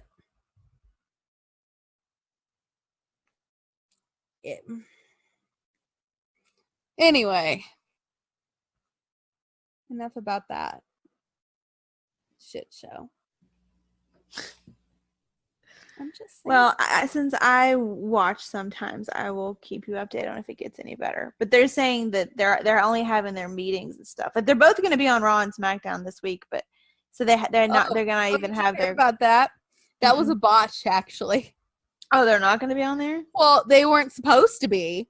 And then now they are. Some idiot sent the email out, and now they might have to be. Huh. Yeah. Well, supposedly their talent meetings and stuff don't happen until later on in the month. And then actually it's supposed to start toward the end of the month or the beginning of August. Their takeover of it, supposedly. They're cutting it real close, huh? Mm-hmm. I'm excited. No, you're not, but I'm excited to see if it changes. It may not change at all. It may still be the same shit. It may get worse. We may get a Lacey Evans on a forklift match. God, I hope that Heyman realizes she ain't worth a shit. Oh, if he truly is in charge, I really hope he realizes that. Here's the thing, though. If Heyman is running Raw, and they want Brock on SmackDown on Fox, because they want that big name on Fox, how's that going to work? If Brock shows up. If he shows up. But how's that going to work? I don't know. I don't watch. You're supposed to analyze things. We're here to analyze things. Analyze things. He'll pull double duty. Because Brock ain't going to show up every week. He's not. No. It's fucking Brock. You really think he's going to show up? You know what I was thinking, though? If for some reason is Rousey completely out of the picture at this point? Is she's done? She's trying to get knocked up. So she's done. They had a video of her with her fucking goats doing a they always have videos of her with her goats. No, they had it to introduce her match of the week because, she's fucking relevant still. No, because my thought was if they for some reason end up keeping Brock on Raw, they would have to have Fox would have to have a big name, and the name they could find would be Rousey. You know who I'm thinking was going to be? Matt Riddle. Riddle's name came up too, which I'd be totally fine with that. But Rousey's the only other name I could think of that's mainstream. Hey, she's trying to have a baby. Good. I hope she does. I don't want her back on TV. I hope she has a few of them. Pop them out like Pez, Rhonda. Just don't come back. Just don't. Ew. Yeah. Also, can we talk about the Miz and Maurice's maternity photo shoot? So cute. Sure. Or gaudy, but okay. I thought it was cute. It was corny, but it was cute. I was like, oh, we're doing that. You couldn't have just had the dress and the kid and... No, we got to put on these giant-ass angel wings. Like Victoria's Secret. People on Reddit are snarking on it, not even in wrestling forums. It's great. I think it's cute.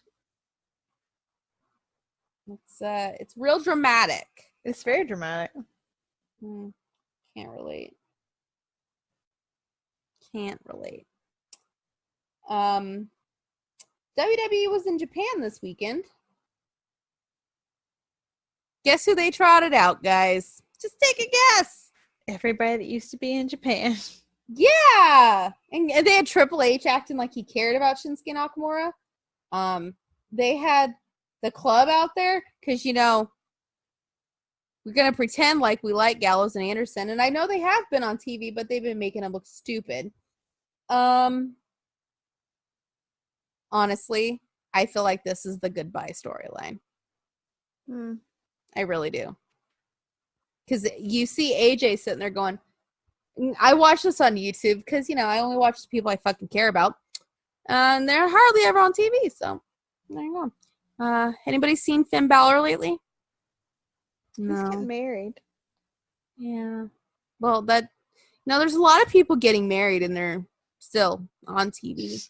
So, a lot of people who have kids and they're still on TV. So, anyway, I feel like they're trying to make it so there's not any more speculation of like, is AJ gonna go somewhere?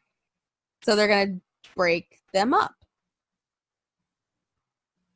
and make them look like idiots on the way out. Because AJ's too good for them. And I don't mean this about Uncle Alan. I'm talking about this is the WWE's opinion of them. I'm right. Where they been? They're fucking doing a conga line. That's what they're doing. Do you see supposedly though, Shinsuke and Seth had a really good match. Guess what? I don't care. I didn't see it either. But that's nice. Glad I saw it somewhere. Mm-hmm. You notice they're putting all the people whose contracts coming up who were in Japan, they're all putting them in programs right now to try to give them hope. You see that? Yeah. Just saying. The WWE is fairly transparent when they want to be. Fairly transparent. Well, they're pretty obvious in their choices. Yeah. Very obvious. Also, another contract coming up soon. Rusev. I think he might go. You think? Let's call it the trolling. Let's be honest though, there's been a lot of trolling going on. There has been, but some people, you kind of know. Oh, and then the Mike Kanellis bullshit. Are we going to talk about that? Something else happened? Or are you just talking about? Oh yeah, something else happened. Apparently, he walked out. Really? Apparently, after he resigned. After signing for 5 years. I mean, I guess that's smart. Just gonna sit that contract out for 5 years. If it's true, if he actually did sign, could be a fucking work and they could be gone. Who knows? Interesting. I didn't hear that. Yeah, I guess on 205 Live, he's like, tell him I quit. And then he like left. So that's not a storyline. But like on Twitter, he's acting like I quit. Well, a lot of people are doing that now, though. Keeping their character on Twitter. I know. That's why part of me is like, I think it's a work. But then again, I'm like, it was rumored they signed the contract, though. I thought they came out and said they did. WWE did not. So really, could we have gotten worked by the re-signing? Maybe. I don't know. I still think there's some bullshit there. Still think it. I don't know, but everybody's trolling. They're trolling. I know you don't believe it, but I still think Gallows and Anderson will resign. If they do, I'm going to be very disappointed. And the reason I think you know what I'm going to do? You know what I'm going to do that same day? I'm going to take a picture of my WrestleMania program and be like, so question, when you signed the contract, what name did you put on the line? Because they don't even know who the fuck you are. Wait, who are you today? Interesting. Is it still legal? Did you sign under the right name? Is it legal if Carl signs Luke and Luke signs Carl? Question. Is it? Or you know what? Who are you today? Who do you want to be today? You just got you know what? You know what I'm going to be? Not watching this. Oh, Lord. I'm just saying. Okay. Let's just say that whatever this happens, the Heyman Bischoff, whatever thing happens, and things get better in 2 months. whatever, ever how long, things start to get better, would you watch just to see it for yourself? Proved that it's getting better for the long term, not like Right, so you would have to watch. No, I cannot watch and know if it's getting better or not. How? Based on somebody YouTube. else's opinion? YouTube. Oh, that's still watching. I mean, actually putting your eyes on the product and watching. I can pick and choose exactly what I want to do. And guess what? If there's nothing on YouTube, I'll be like, yeah, still fucking sucks, I see. Such a negative Nancy. I am. But am I wrong? If it doesn't improve, why am I going to watch? But I'm saying, how are you going to know it's going to improve if you only watch certain parts of it? That's all I'm saying. I'm not going to watch it. No. Well, then how are you going to know? It's pretty easy to tell if it improves or not. If you're not watching it, how? By people's reactions on Twitter? No. People have results all the time. And guess what? Me, living on the West Coast, I have the luxury of spoilers. Oh, so you're going to cheat. Yeah. Why waste my fucking time? Well, somebody's opinion, though, like they may say... But spoilers aren't opinion. Some of them are. Not... Listen. Again... You can read what happened. You can read, this person beat this person. Yeah. And that may strike you one way. And then if you watched it, you might completely think something different. No. I'm still not going to watch it. Oh, God. Still not. Prove me wrong, Vince. How are you going to be proved wrong if you don't watch it? It's simple. I just told you. YouTube and spoilers. If the spoiler says, I don't know, Shinsuke beats Seth for whatever title, or just beats him. It goes into detail, you know. Okay, well, whatever. They do give you detail. If it sounds good, you will watch. It depends on if it's the whole show that's good. If it's one segment, I can watch one segment on YouTube. But if it's like 2 out of the 3 hours is good, I could get on my DVR and watch that. Okay. I will not watch live. I will not go out of my way to. Ever. Until things are very good consistently. No, I will not watch. But if they get very good consistently, you'll watch. Yeah, but it has to be consistently. I'm not, because here's the thing is, I feel like right up to the lead up to this Fox deal, they're going to try to pull out all the stops. But but we agreed that last night's AEW was not that great. No. Consistently throughout the show. But here's the thing. I enjoy the storylines. There's storylines. There is storylines that I can watch. Guess what? I can watch Being the Elite and be more entertained in 50 But that's not watching hours. Okay. I don't have a show to watch yet. When I have a show, I can watch that show. And guess what? Here's the difference. Yeah, it hasn't started yet, but as of right now, I will go out of my way to watch that. I go out of my way to watch MLW. I don't have MLW on my TV. I have to go find that. Same with Ring of Honor. If I want to go watch Ring of Honor, I have to go out of my way to do that because it's not on my TV. Right. New Japan, I really got to go out of my way to do that. And guess what? I watch it every night. So if I go out of my way to watch it, you got me. But for WWE, I have not gone out of my way to watch it. Oh, I know. In a long time. I know. I haven't changed my plans. Been like, if somebody said, hey, Monday night we're going to do this, I haven't been like, oh, I can. No. I've been like, yeah, I'll watch it later. You would cancel plans to watch other stuff, though? The G1, yes.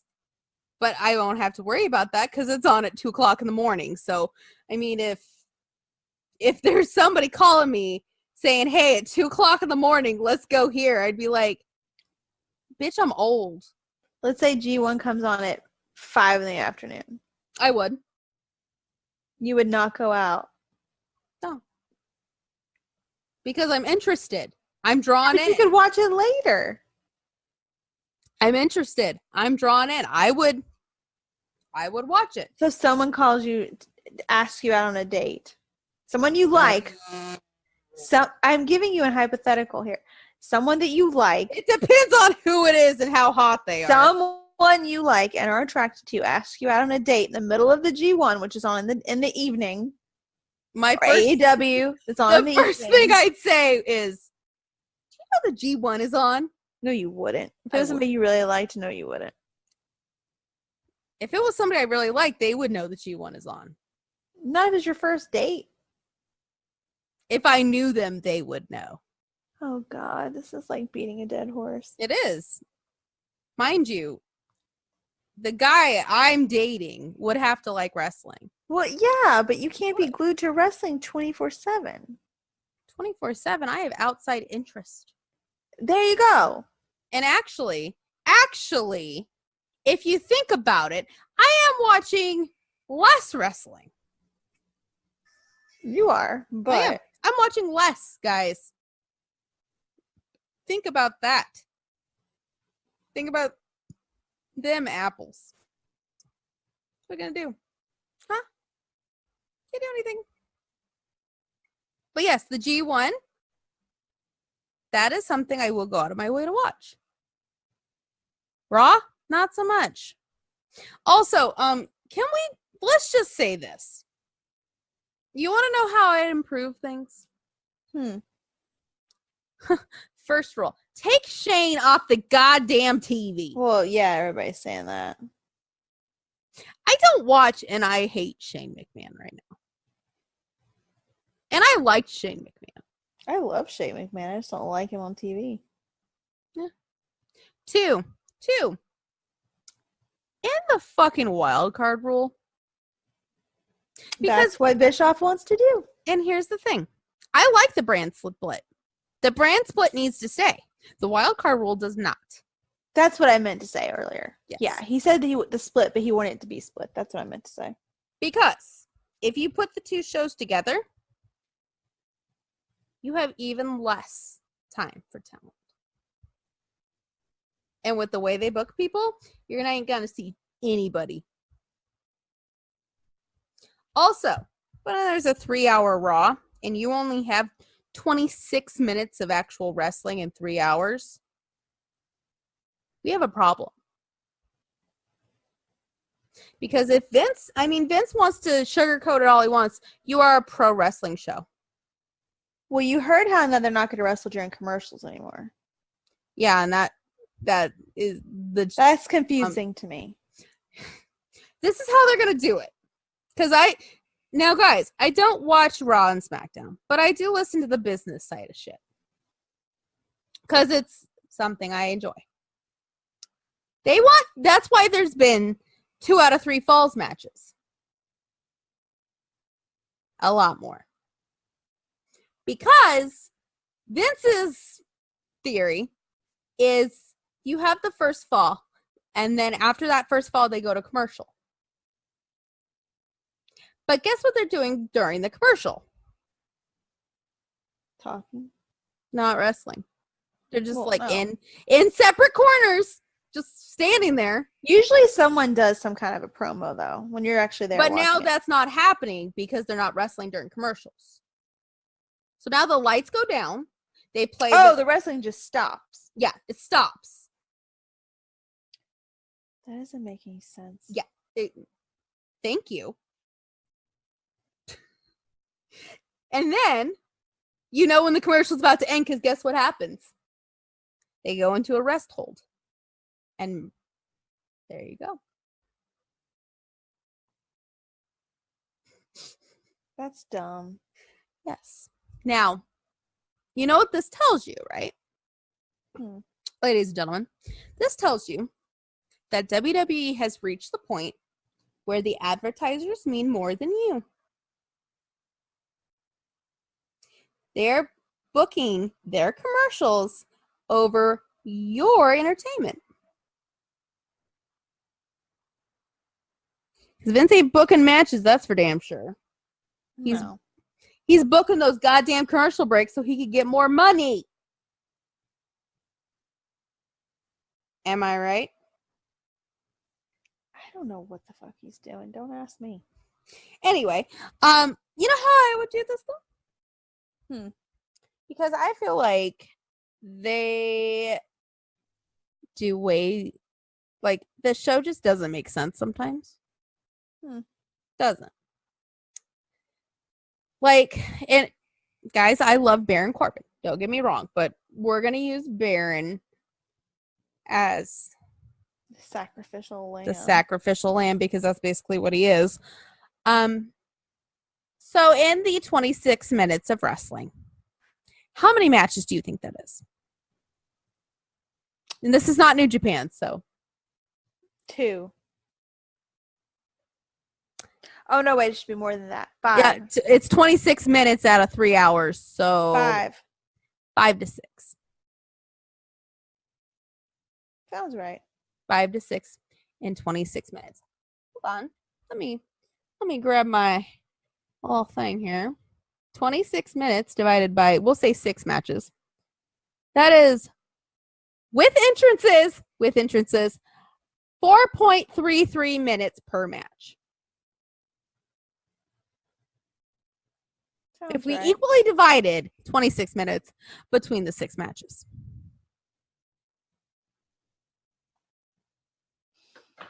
Okay, so that's 4 minutes.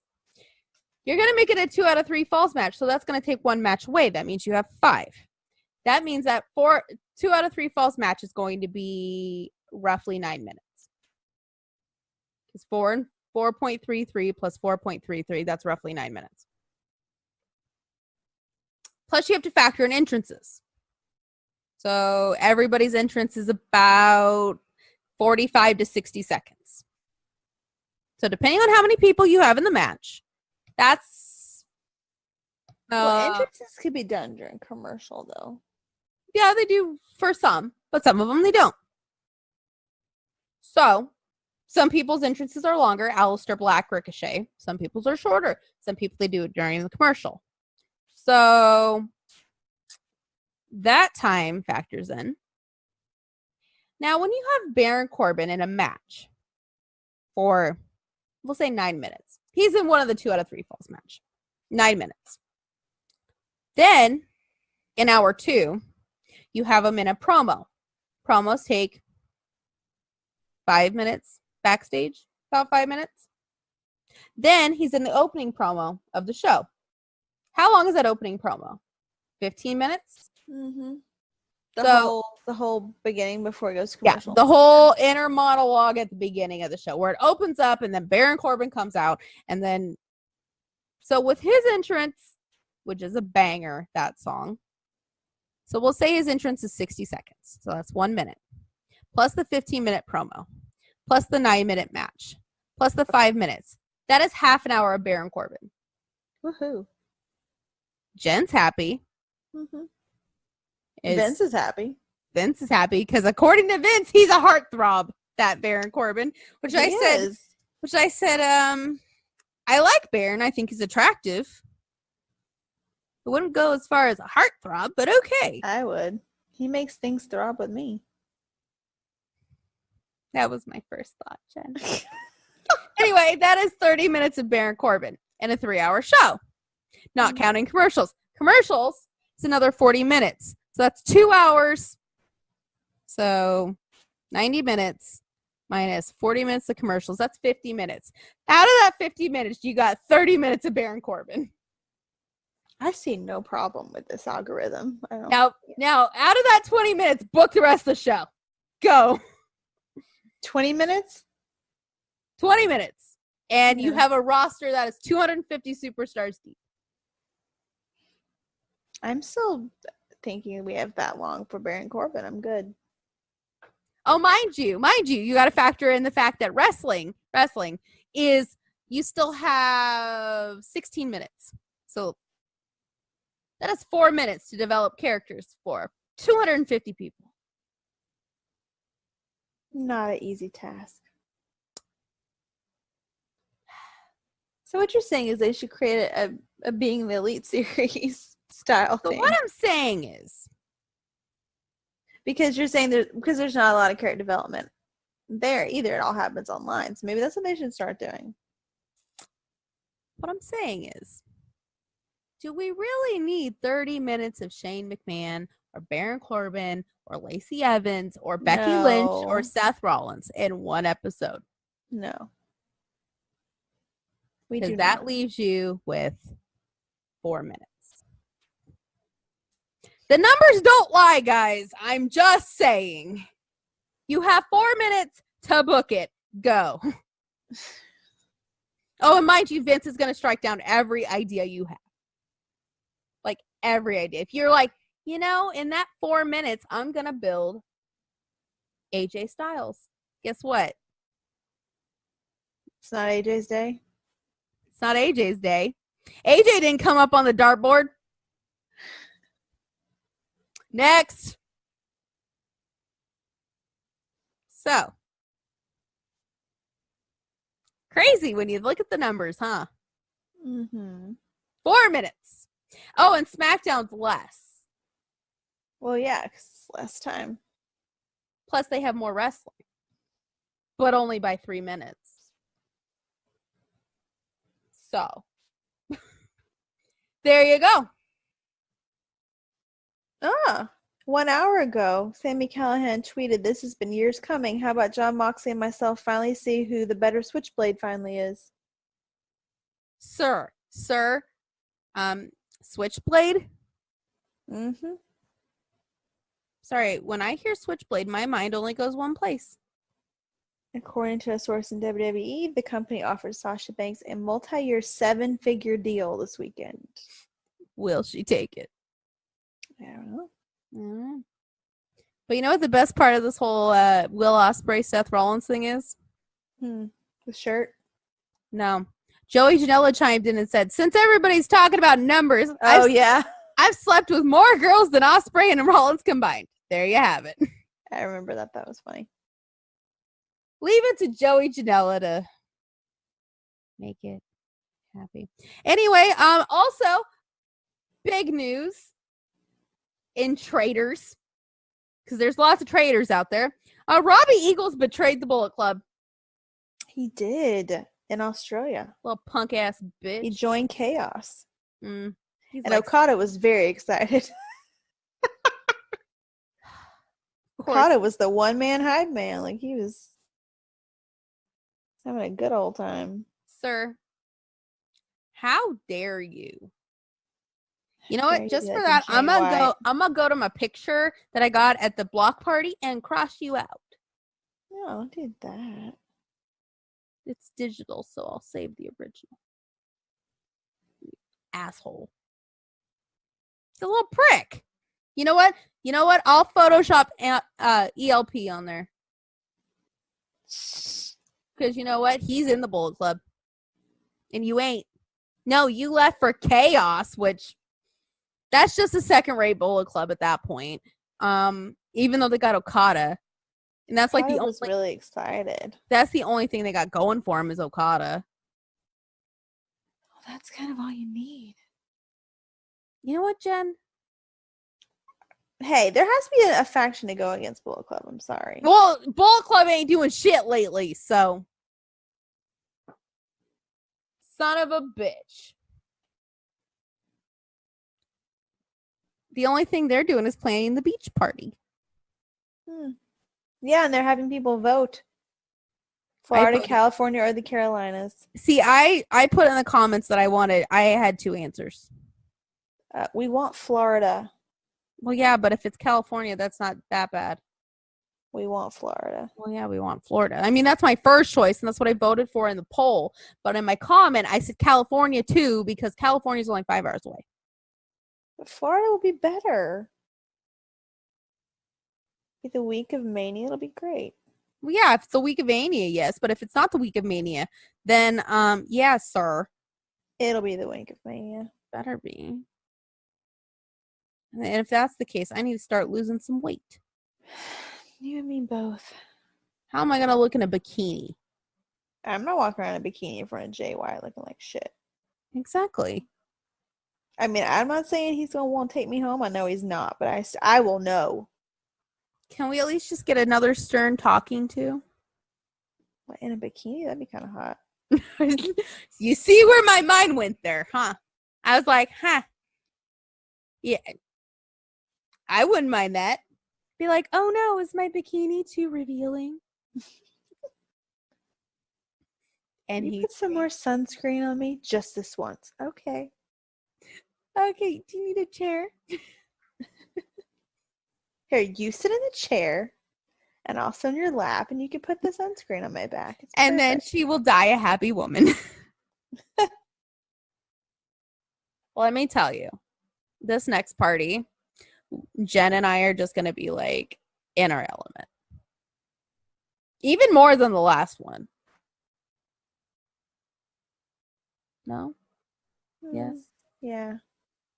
We will. Probably because we won't be going to WrestleMania afterwards because, you know. You don't know. Because I don't want to be watching Shane McMahon versus Baron You Corbin. don't know what could happen. Shane McMahon versus Baron Corbin for the Universal Championship. You don't know. Give it time. Give it time. Time ain't on my side. I ain't got time for that. Yeah, you do. You know what? I'm gonna punch you in the freaking thigh. Anyway, guys, G1 starts on the 6th.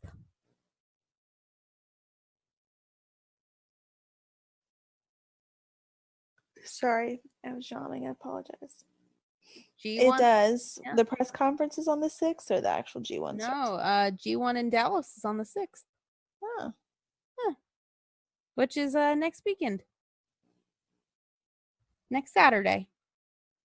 There you go. Get up at 2 a.m. Well, no, it's in America. So it's Oh, yeah, 7 that's p.m. Which, by the way, I don't have the channel it's on, so I have to wait for it to go on demand.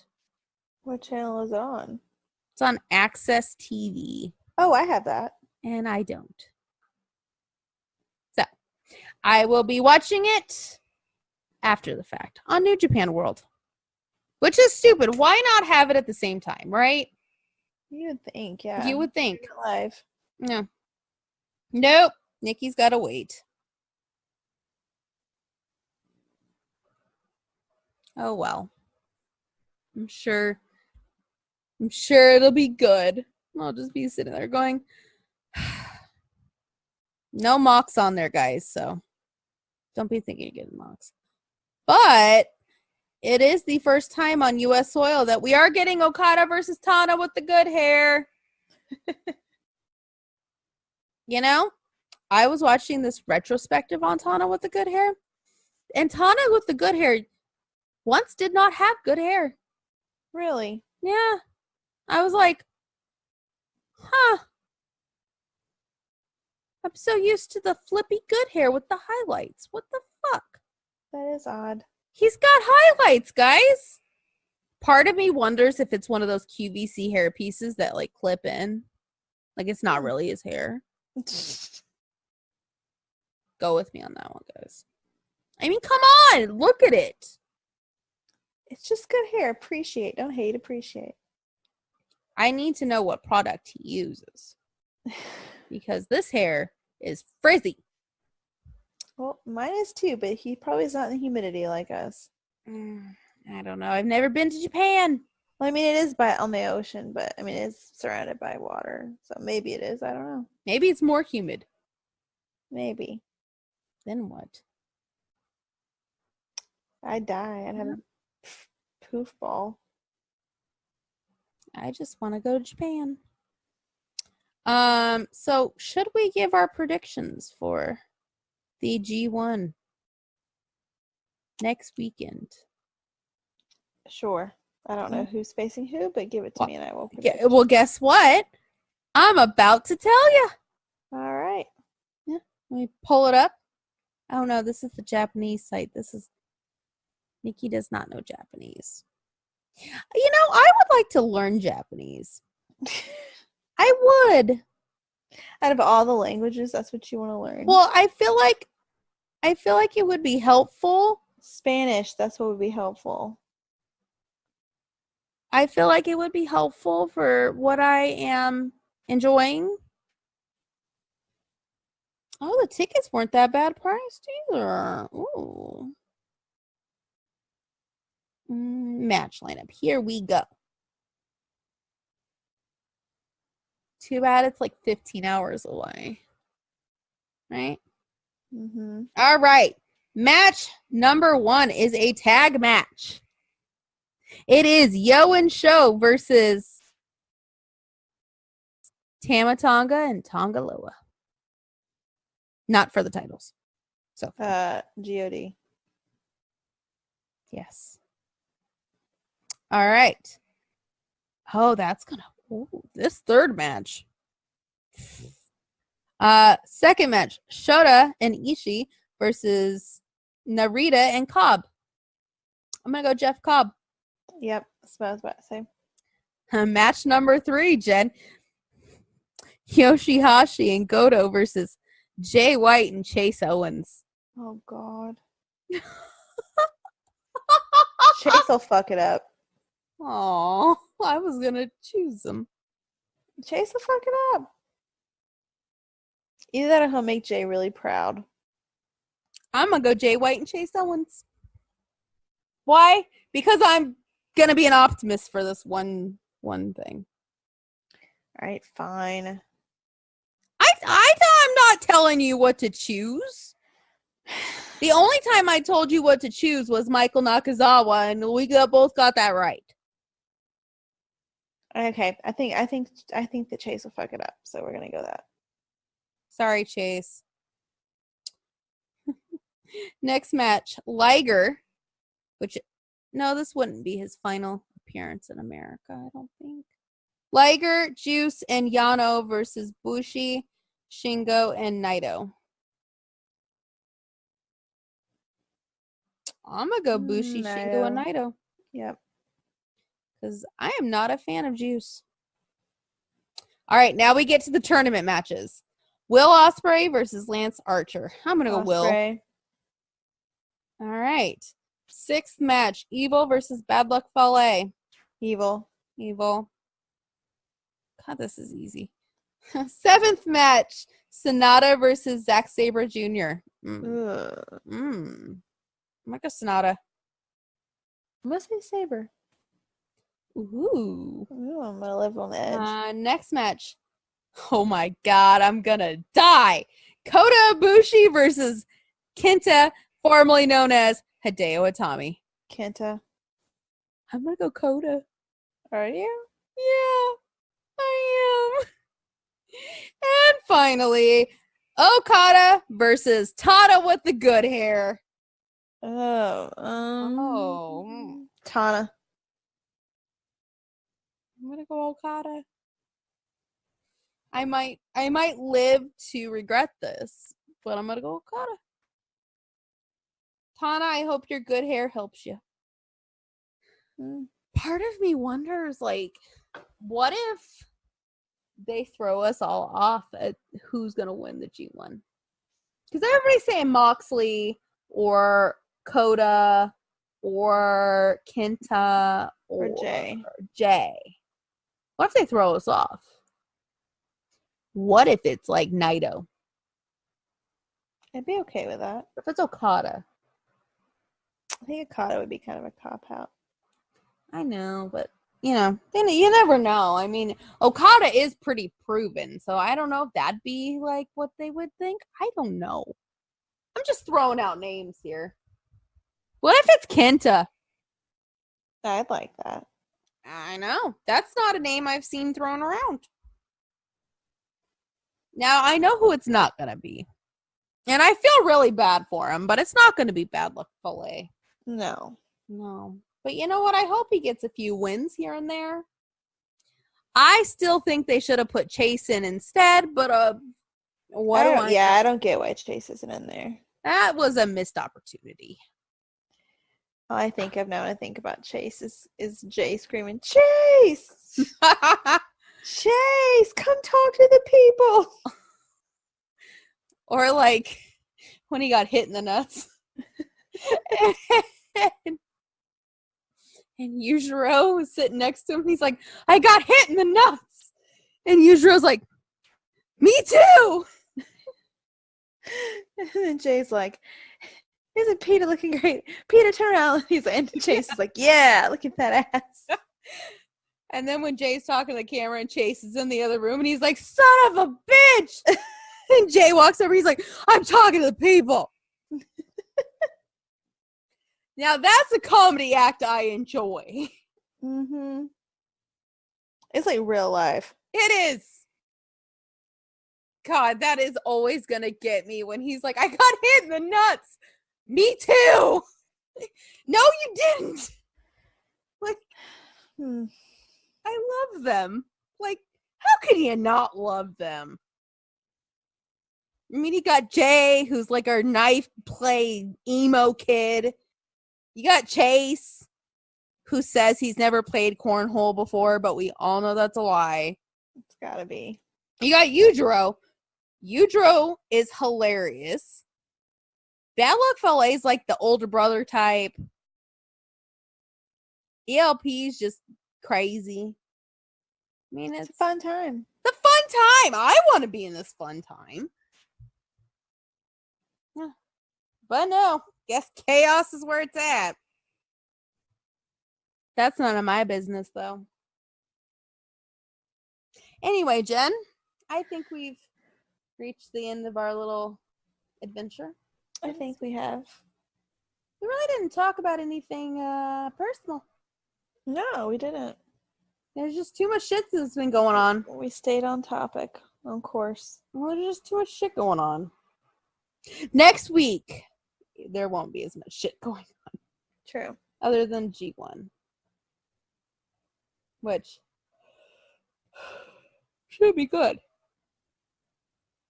And if it isn't, All hope is lost. which I'm so confused if it isn't. Like, if it's not, then what the fuck's happening with life? But then all hope is lost. Mm-hmm. Basically. And we got Fyter Fest in like 2 weeks. Or no, not Fyter Fest. Fight for the Fallen. Whatever it's called. A lot going on. I know. We're very busy. We're very busy. We're making stories, making towns, kind of. It's the worst town I've ever been in lately. This is the worst town I've ever been in. Mm-hmm. Wrestletown right now. It's the status of Wrestletown is not good. I beg to differ. Yeah. I know. Only because the G1's starting. Oh, and Moxley. Hmm. He's like single-handedly, like Wrestletown is like on fire, and he's like the fire department. So he's like, "Ooh, hey, I'm saving town." Or he's standing in the middle with the gasoline can and the lighter. And at One of that the point, two. At that point, I'd just be like, "I'm okay with it. I'm all right with this. Burn it down, Mox. Burn it down, because that other guy don't." Oh God, I just almost said something really bad. Good. I'm Should glad I you say did it? it. Should I say it? What? Burn it down with a small dick. He does have a small dick. He does. Not there's anything wrong with that. No, but he doesn't look like he knows how to use it either. No. No. Ask Becky. Mm. She probably okay, I almost said something bad too. I was thinking it. I was thinking it. You know, she's probably Took matters into her own hands. yeah. Yeah. I He could seems see like it. the type who would just lay there and want her to do all the work. Hmm. Can't relate. Something like that. Ugh. I think I was gonna take it farther than you were. Well, no, I was thinking that too, but I was just saying the more appropriate version of what I was thinking. Okay. For once, I'm appropriate. Hmm. But really, that was Interesting. my thought too. I was like, she took it into her own hands. Yep. Oh, she did. And you know what? Good for her if she did. Good for her for being a top. Yeah. We stand power tops here. Because we both ain't. No, No. not at all. Can't relate. Mm. Not at all. Anyway, this got off topic. Not till the very end, though. That's good. And I feel like it's still slightly on topic. Mhm. Anyway, guys, we're going to go. We're tired. It's the week of the start of the G1. I have to mentally prepare for this because the G1 is at 2 o'clock in the morning and it's almost every day. So, Yeah, I'll be watching it the next day or Yeah. something. I'm going to be missing some of them, I have a feeling. But you know what? Sleep is a good thing. It's important. It is. It's almost 3 here, so. This is the latest I've stayed up all week. Anyway, guys, with that, we will bid you adieu. Bye. Bye.